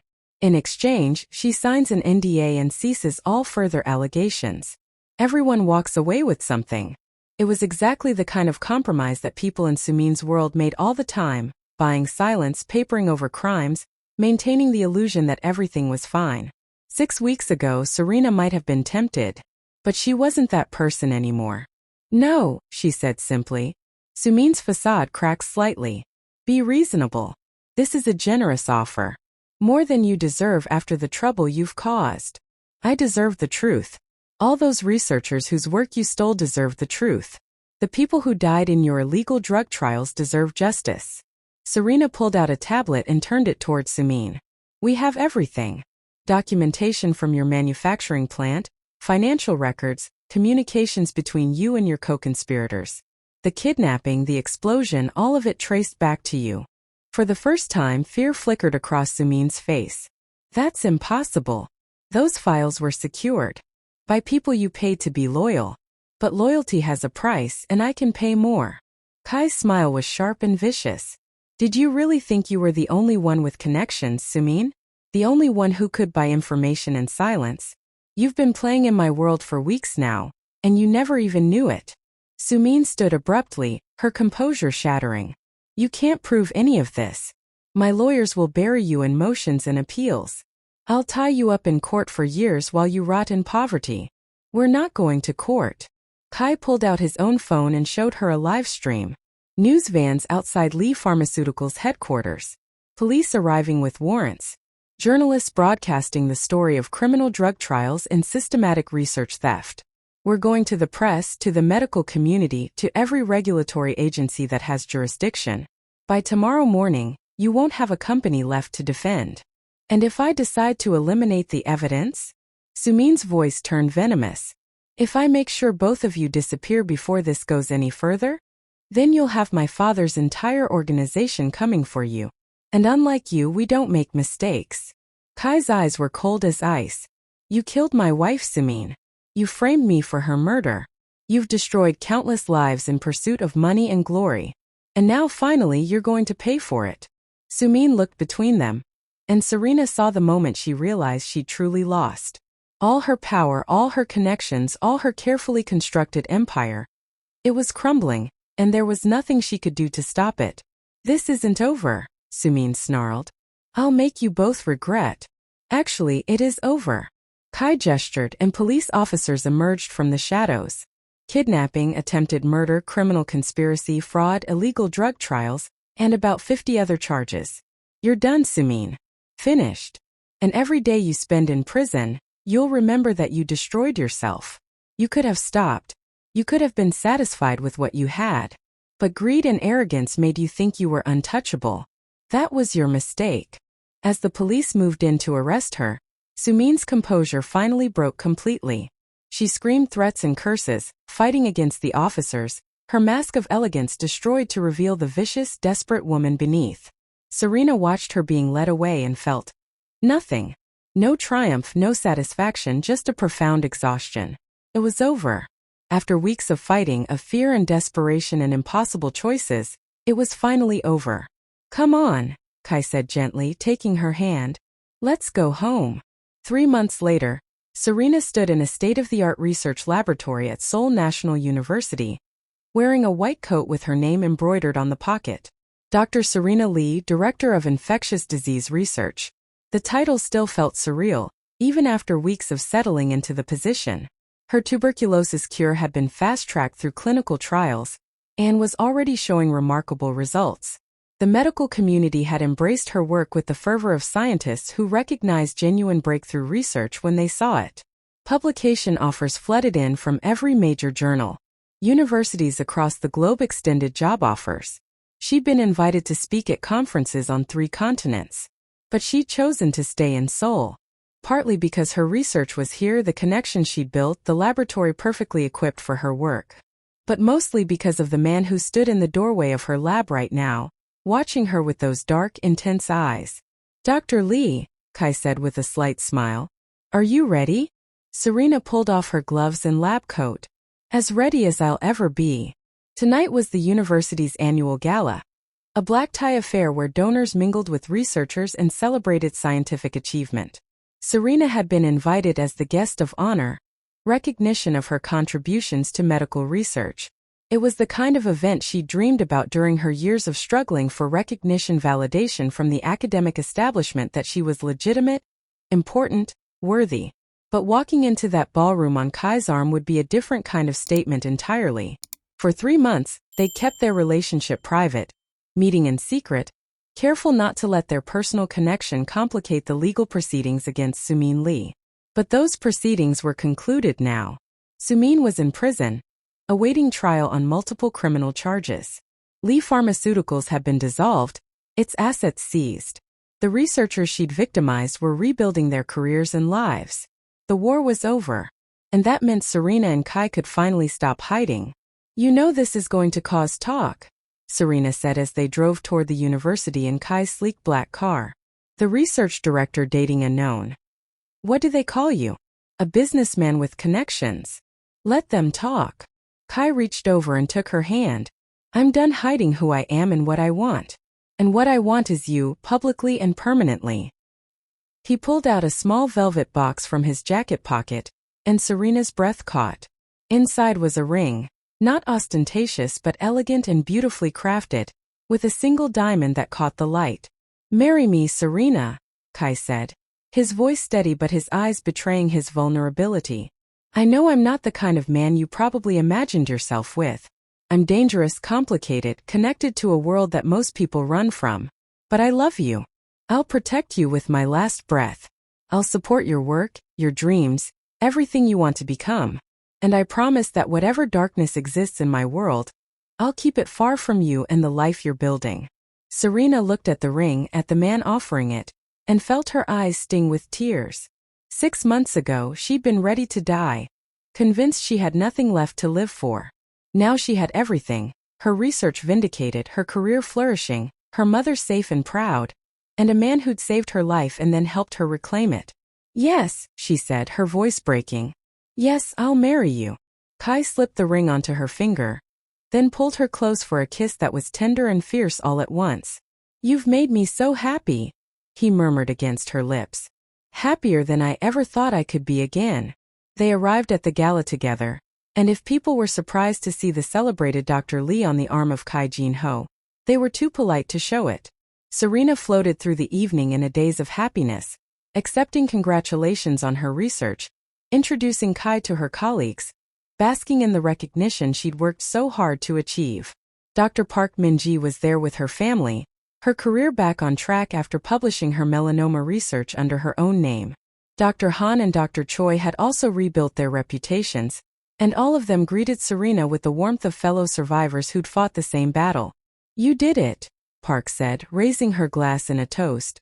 "You actually brought her down." "Thank you, Serena." for having the courage to fight when the rest of us had given up. We all did it together, Serena replied. Every person who spoke up, who shared their story, who refused to let Sumin silence them. That's what made the difference.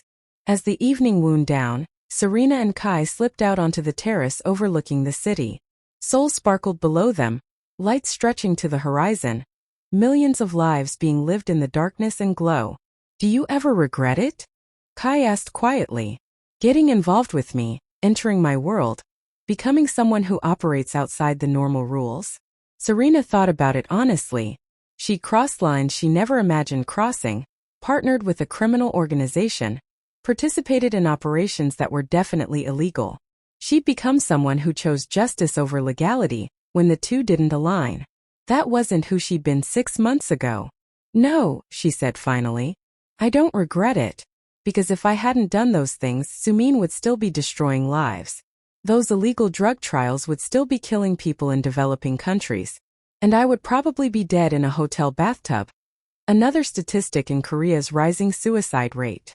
You're sure you can live with who I am? What I do? I'm sure I can't live without you. Serena turned to face him fully. You're not a monster, Kai, no matter what you tell yourself.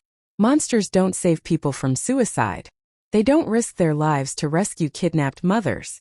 They don't spend years planning justice for murdered wives. You operate in gray areas because the world isn't black and white, and sometimes doing the right thing means breaking the wrong laws. Kai pulled her close, his arms wrapping around her as they looked out over the city. Hyejin would have liked you, he said softly. She always said the world needed more people who cared about truth over comfort. You remind me of her sometimes, that fierce commitment to doing what's right even when it's hard. I wish I could have known her. Me too. But I think she'd be happy that I found love again. That I'm not just living for revenge anymore. He kissed the top of Serena's head. You gave me that, Serena. A reason to want a future instead of just dwelling on the past. They stood together in the cool night air. Two people who'd found each other in the darkest moments of their lives, and somehow built something beautiful from shared pain. It wasn't a fairy tale romance. It was messy and complicated, built on violence and revenge as much as love and partnership. But it was real and it was theirs. What happens now? Serena asked. After we get married, after we've rebuilt our lives? Do we just exist peacefully? Kai laughed, the sound rich and genuine. I don't think either of us is built for peace, Serena. You're going to keep researching, finding cures, saving lives. I'm going to keep running my organization, protecting people who fall through the cracks of legal systems. We'll probably drive each other crazy sometimes. Probably? Definitely. Serena smiled up at him. But at least we'll do it together. Together, Kai agreed. Through everything. As they stood overlooking Seoul, the city where both of them had nearly lost everything and somehow found each other instead, Serena felt a profound sense of gratitude. Not for the easy path, she'd never had that and probably never would, but for the strength to survive the hard path. For the courage to fight back when the world tried to destroy her. And for the unexpected gift of finding love with someone who understood that darkness and light could exist in the same person. The same life, the same love. Her mother was safe in Lagos, proudly telling everyone about her daughter, the famous researcher. Her career was thriving beyond her wildest dreams. Her research would save millions of lives. And she was engaged to a man who'd seen her at her absolute worst and chosen to love her anyway. 6 months ago, she'd thought her story was ending. Instead, it had just been beginning. The wedding took place 3 months later in a private ceremony at Kai's compound. It was a small affair, Serena's mother flown in from Nigeria, Kai's father and a few trusted members of his organization, the researchers who'd fought alongside them against Sumin, and a handful of close friends. No press, no publicity, just an intimate gathering of the people who mattered most. Serena wore a simple but elegant white dress, and as she walked toward Kai in the garden where they'd first started to know each other, she felt tears prick her eyes. He stood waiting for her in a sharp black suit, looking dangerous and handsome and entirely hers. The ceremony was brief but meaningful. They'd written their own vows, and when it was Serena's turn to speak, she looked into Kai's eyes and said the words that had been in her heart for months. 6 months ago you saved my life. Not just by pulling me from that bathtub, but by giving me a reason to live that went beyond mere survival. You saw me as a partner, an equal, someone worth fighting for and fighting with. You helped me find my strength when I thought I had none left. And somewhere along the way, you became the person I love most in this world. I promise to stand by your side through darkness and light, to support your justice even when the world calls it vengeance, and to love you with the same fierce commitment you've shown me. Whatever comes, we face it together. Kai's vows were equally heartfelt. Serena, you brought light back into my life when I thought there was only darkness left. You reminded me that fighting for justice doesn't mean losing your humanity, that love can exist even in the midst of war. You're brilliant, courageous, and you challenge me to be better than I am. I promise to protect you, support your dreams, and love you with everything I have. You're mine and I'm yours, for as long as we both live. When they kissed as husband and wife, sealing promises that were both traditional and deeply personal, Serena felt a completeness she'd never experienced before. This was home, not a place but a person. Someone who understood her completely and chose her anyway. The reception was filled with laughter and dancing, with speeches from Dr. Park about the importance of fighting for what's right, and from Kai's father about the unexpected ways love finds us. Serena's mother cried happy tears and told everyone who would listen about her brilliant daughter who'd overcome so much.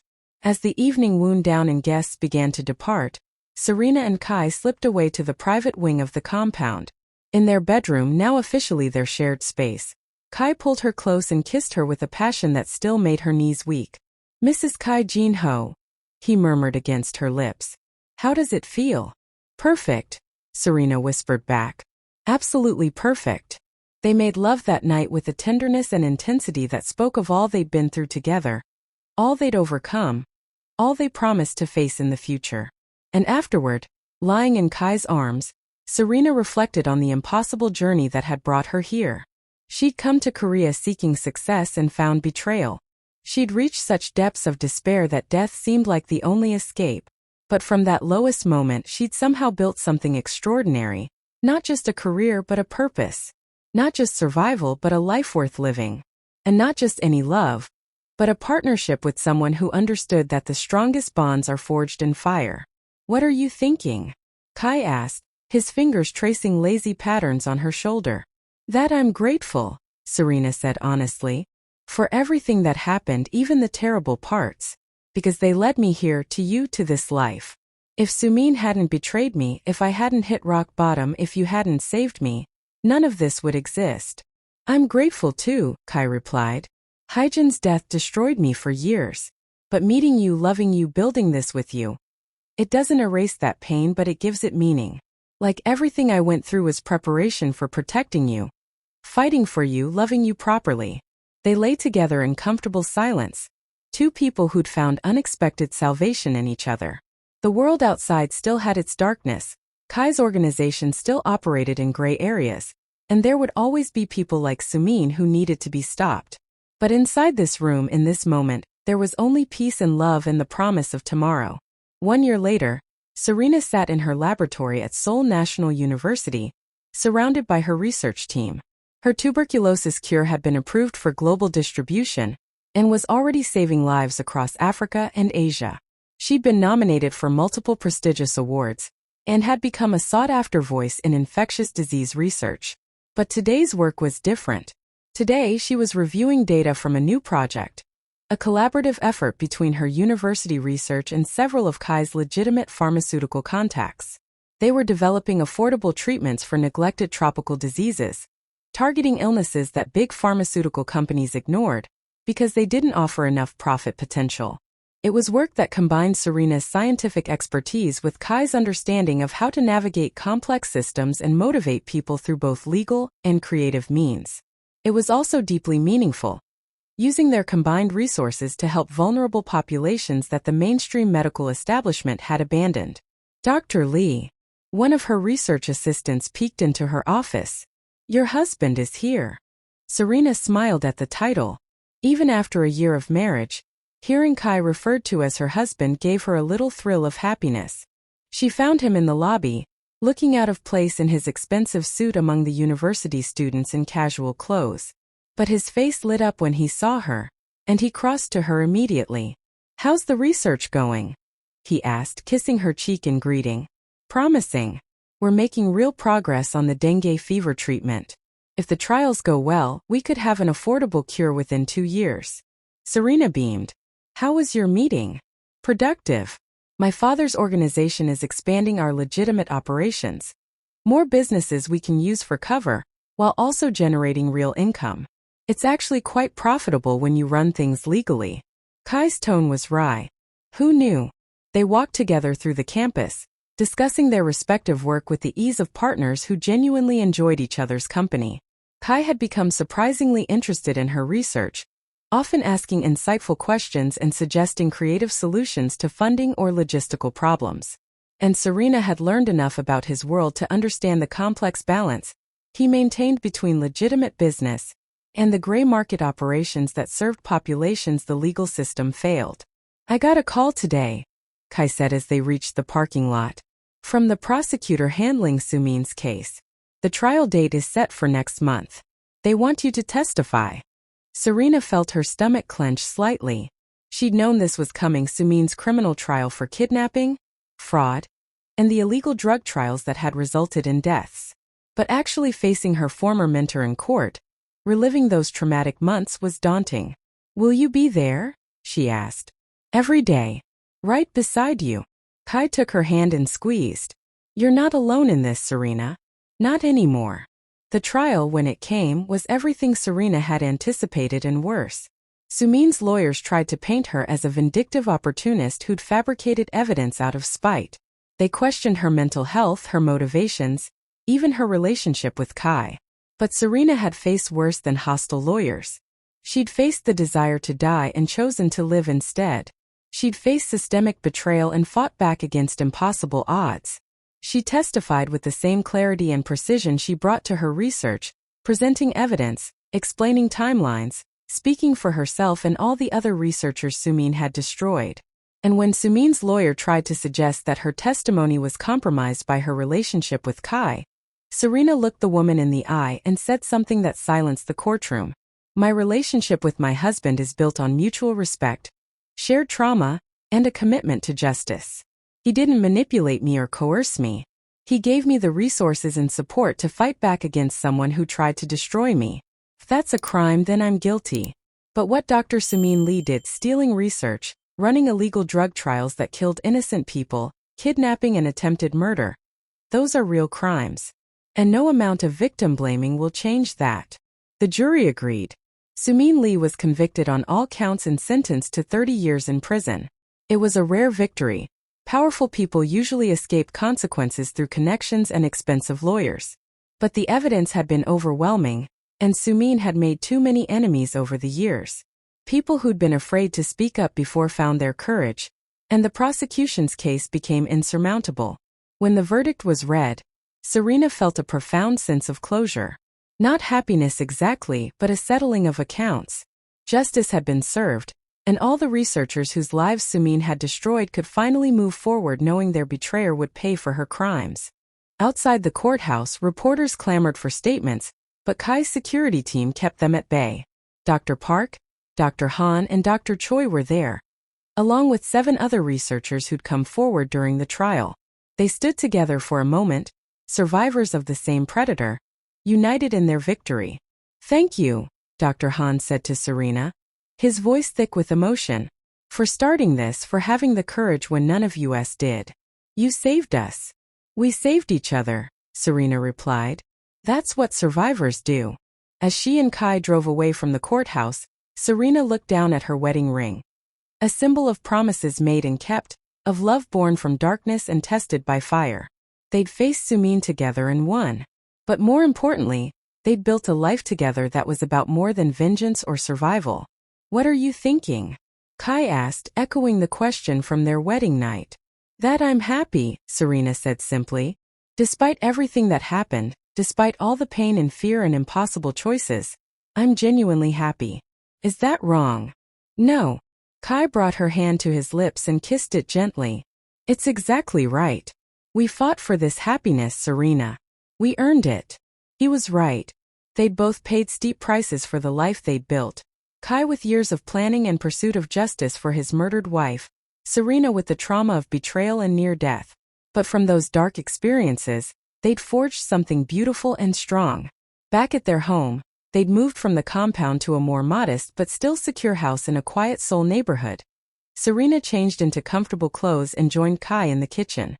They cooked dinner together, a routine they'd developed over the past year, talking about their days and making plans for the future. "My mother called," Serena said as she chopped vegetables. "She wants to know when we're giving her grandchildren." Kai laughed. "Already? We've only been married a year. You know African mothers. They don't believe in waiting." Serena paused, considering. "But actually, I've been thinking about it too. Not immediately, but maybe in the next year or two. Once the dengue fever project is at a stable phase." Kai set down the pan he was holding and turned to face her fully. "You want children? With me?" "Of course with you. Who else would I want children with?" Serena smiled at his surprised expression. "Don't you want them?" I hadn't let myself think about it," Kai admitted. "After Hyjin died, I never imagined I'd have a family, a future. I was so focused on revenge that I didn't consider anything beyond destroying Sumin." He moved closer to Serena, cupping her face in his hands. "But yes, I want children with you. I want to build a family, a legacy that's about creation instead of destruction. I want to be a father who teaches his kids about justice and compassion, and the importance of fighting for what's right."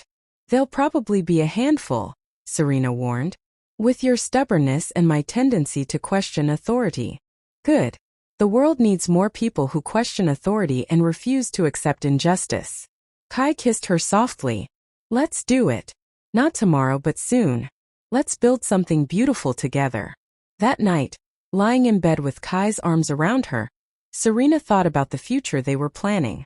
Children who would grow up knowing both worlds, her scientific precision and his street-smart pragmatism. Kids who would understand that the world was complicated, that sometimes doing the right thing meant breaking the wrong rules, that family and loyalty mattered more than wealth or status. It was a future she'd never imagined possible during those dark days in the hotel bathroom.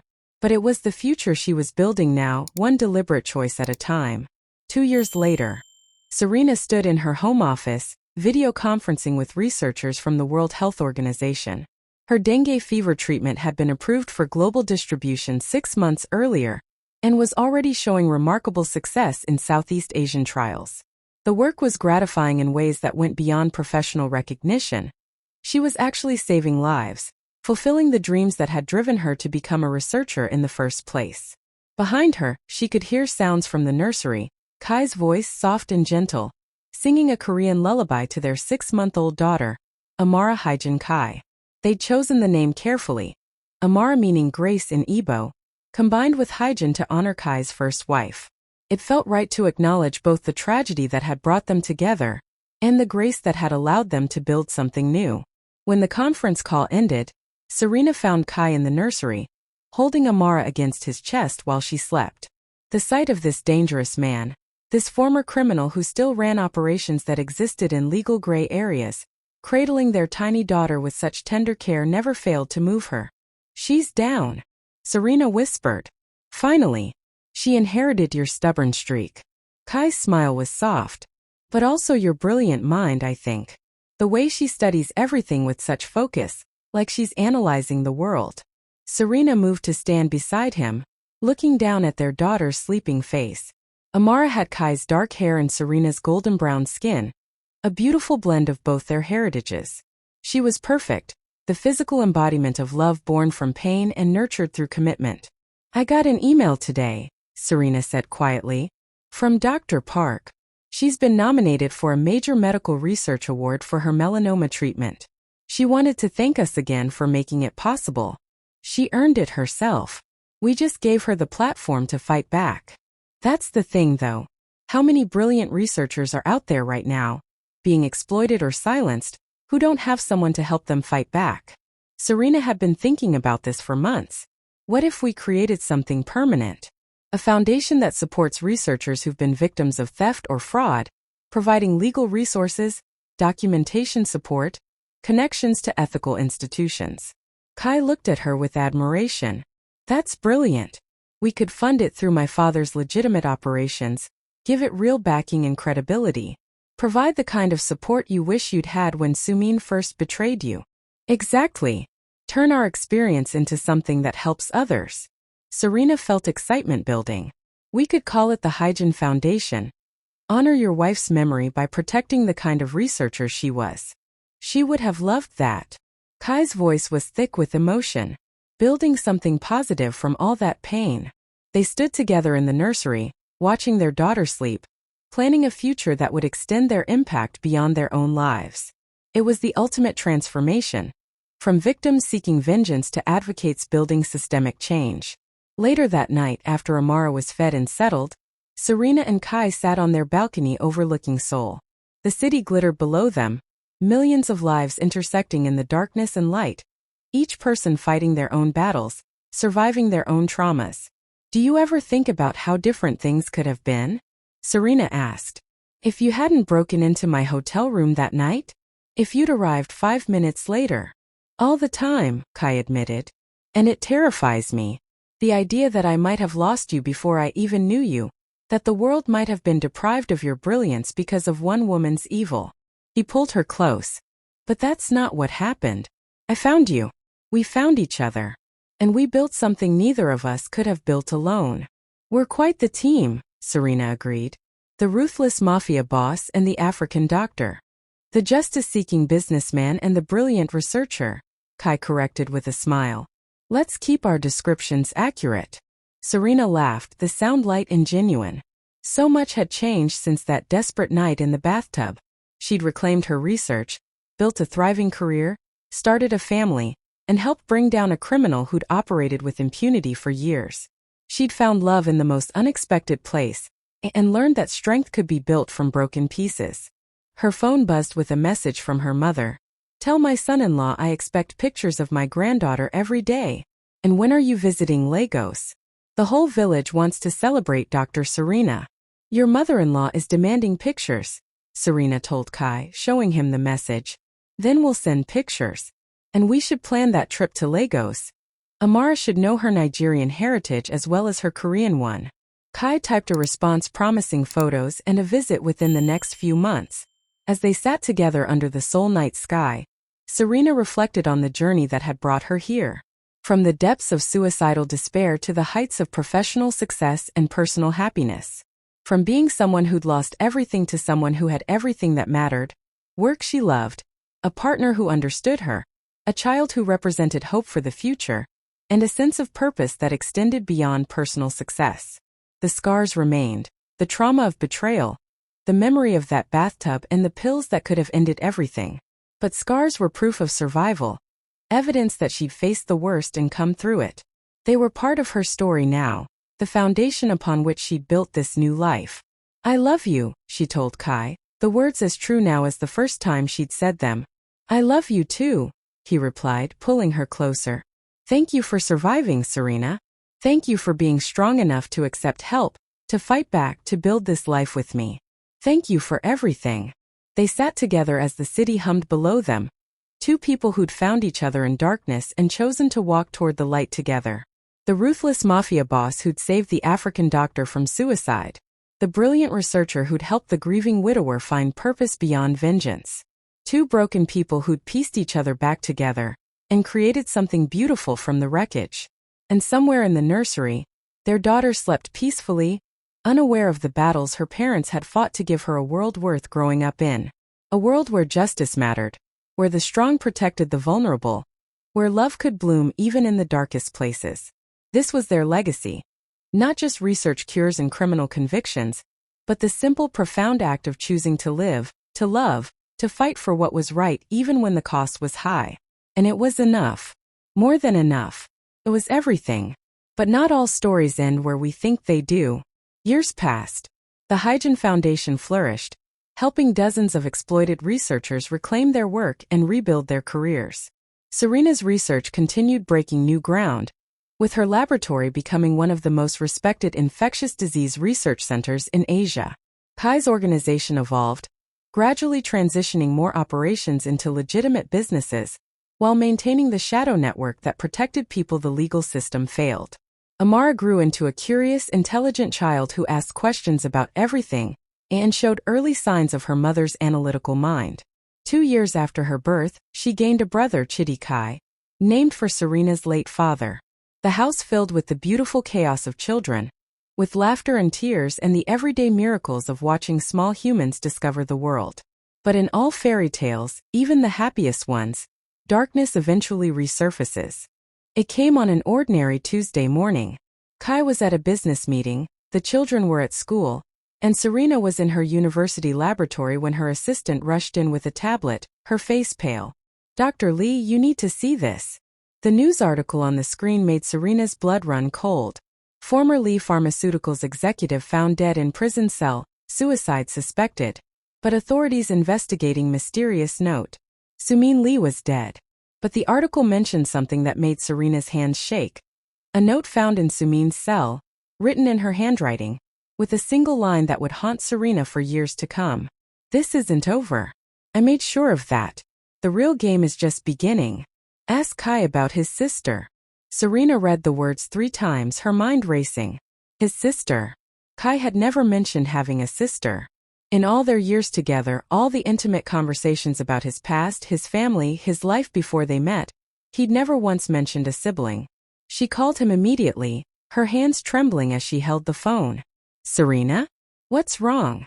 "Sumin is dead. Suicide in prison." "But Kai." She took a deep breath. "She left a note. About your sister. You never told me you had a sister." The silence on the other end of the line stretched so long that Serena thought the call had dropped. Then finally Kai's voice came through, low, controlled, but with an undercurrent of something that sounded like fear. "I need you to go home. Right now. Take the security team. Don't stop for anything, don't talk to anyone. Just get home where I can protect you." "Kai, what's going on? Who is your sister?" Another long pause. Then words that shattered everything Serena thought she knew. "Sumin Lee was my stepsister. My father married her mother when I was 12. I thought I'd buried that connection so deep that no one would ever find it. But if she mentioned it in her note, if she found a way to expose that truth even in death." The implications hit Serena like a physical blow. Everything they'd built, every legal victory, every piece of evidence they presented, all of it could be called into question if people discovered that Kai and Sumin were related. Personal vendetta, family conspiracy, manipulated evidence. The narrative would shift from justice to revenge, from David versus Goliath to a family's dirty laundry. And more terrifying than any of that, what if Sumin had set something in motion before her death? What if this revelation was just the beginning of whatever final revenge she'd planned? "I'm coming home," Serena said, already grabbing her bag and heading for the door. "Kai, please tell me you know what's happening. Please tell me you have a plan." "I always have a plan, Serena. You know that." His voice was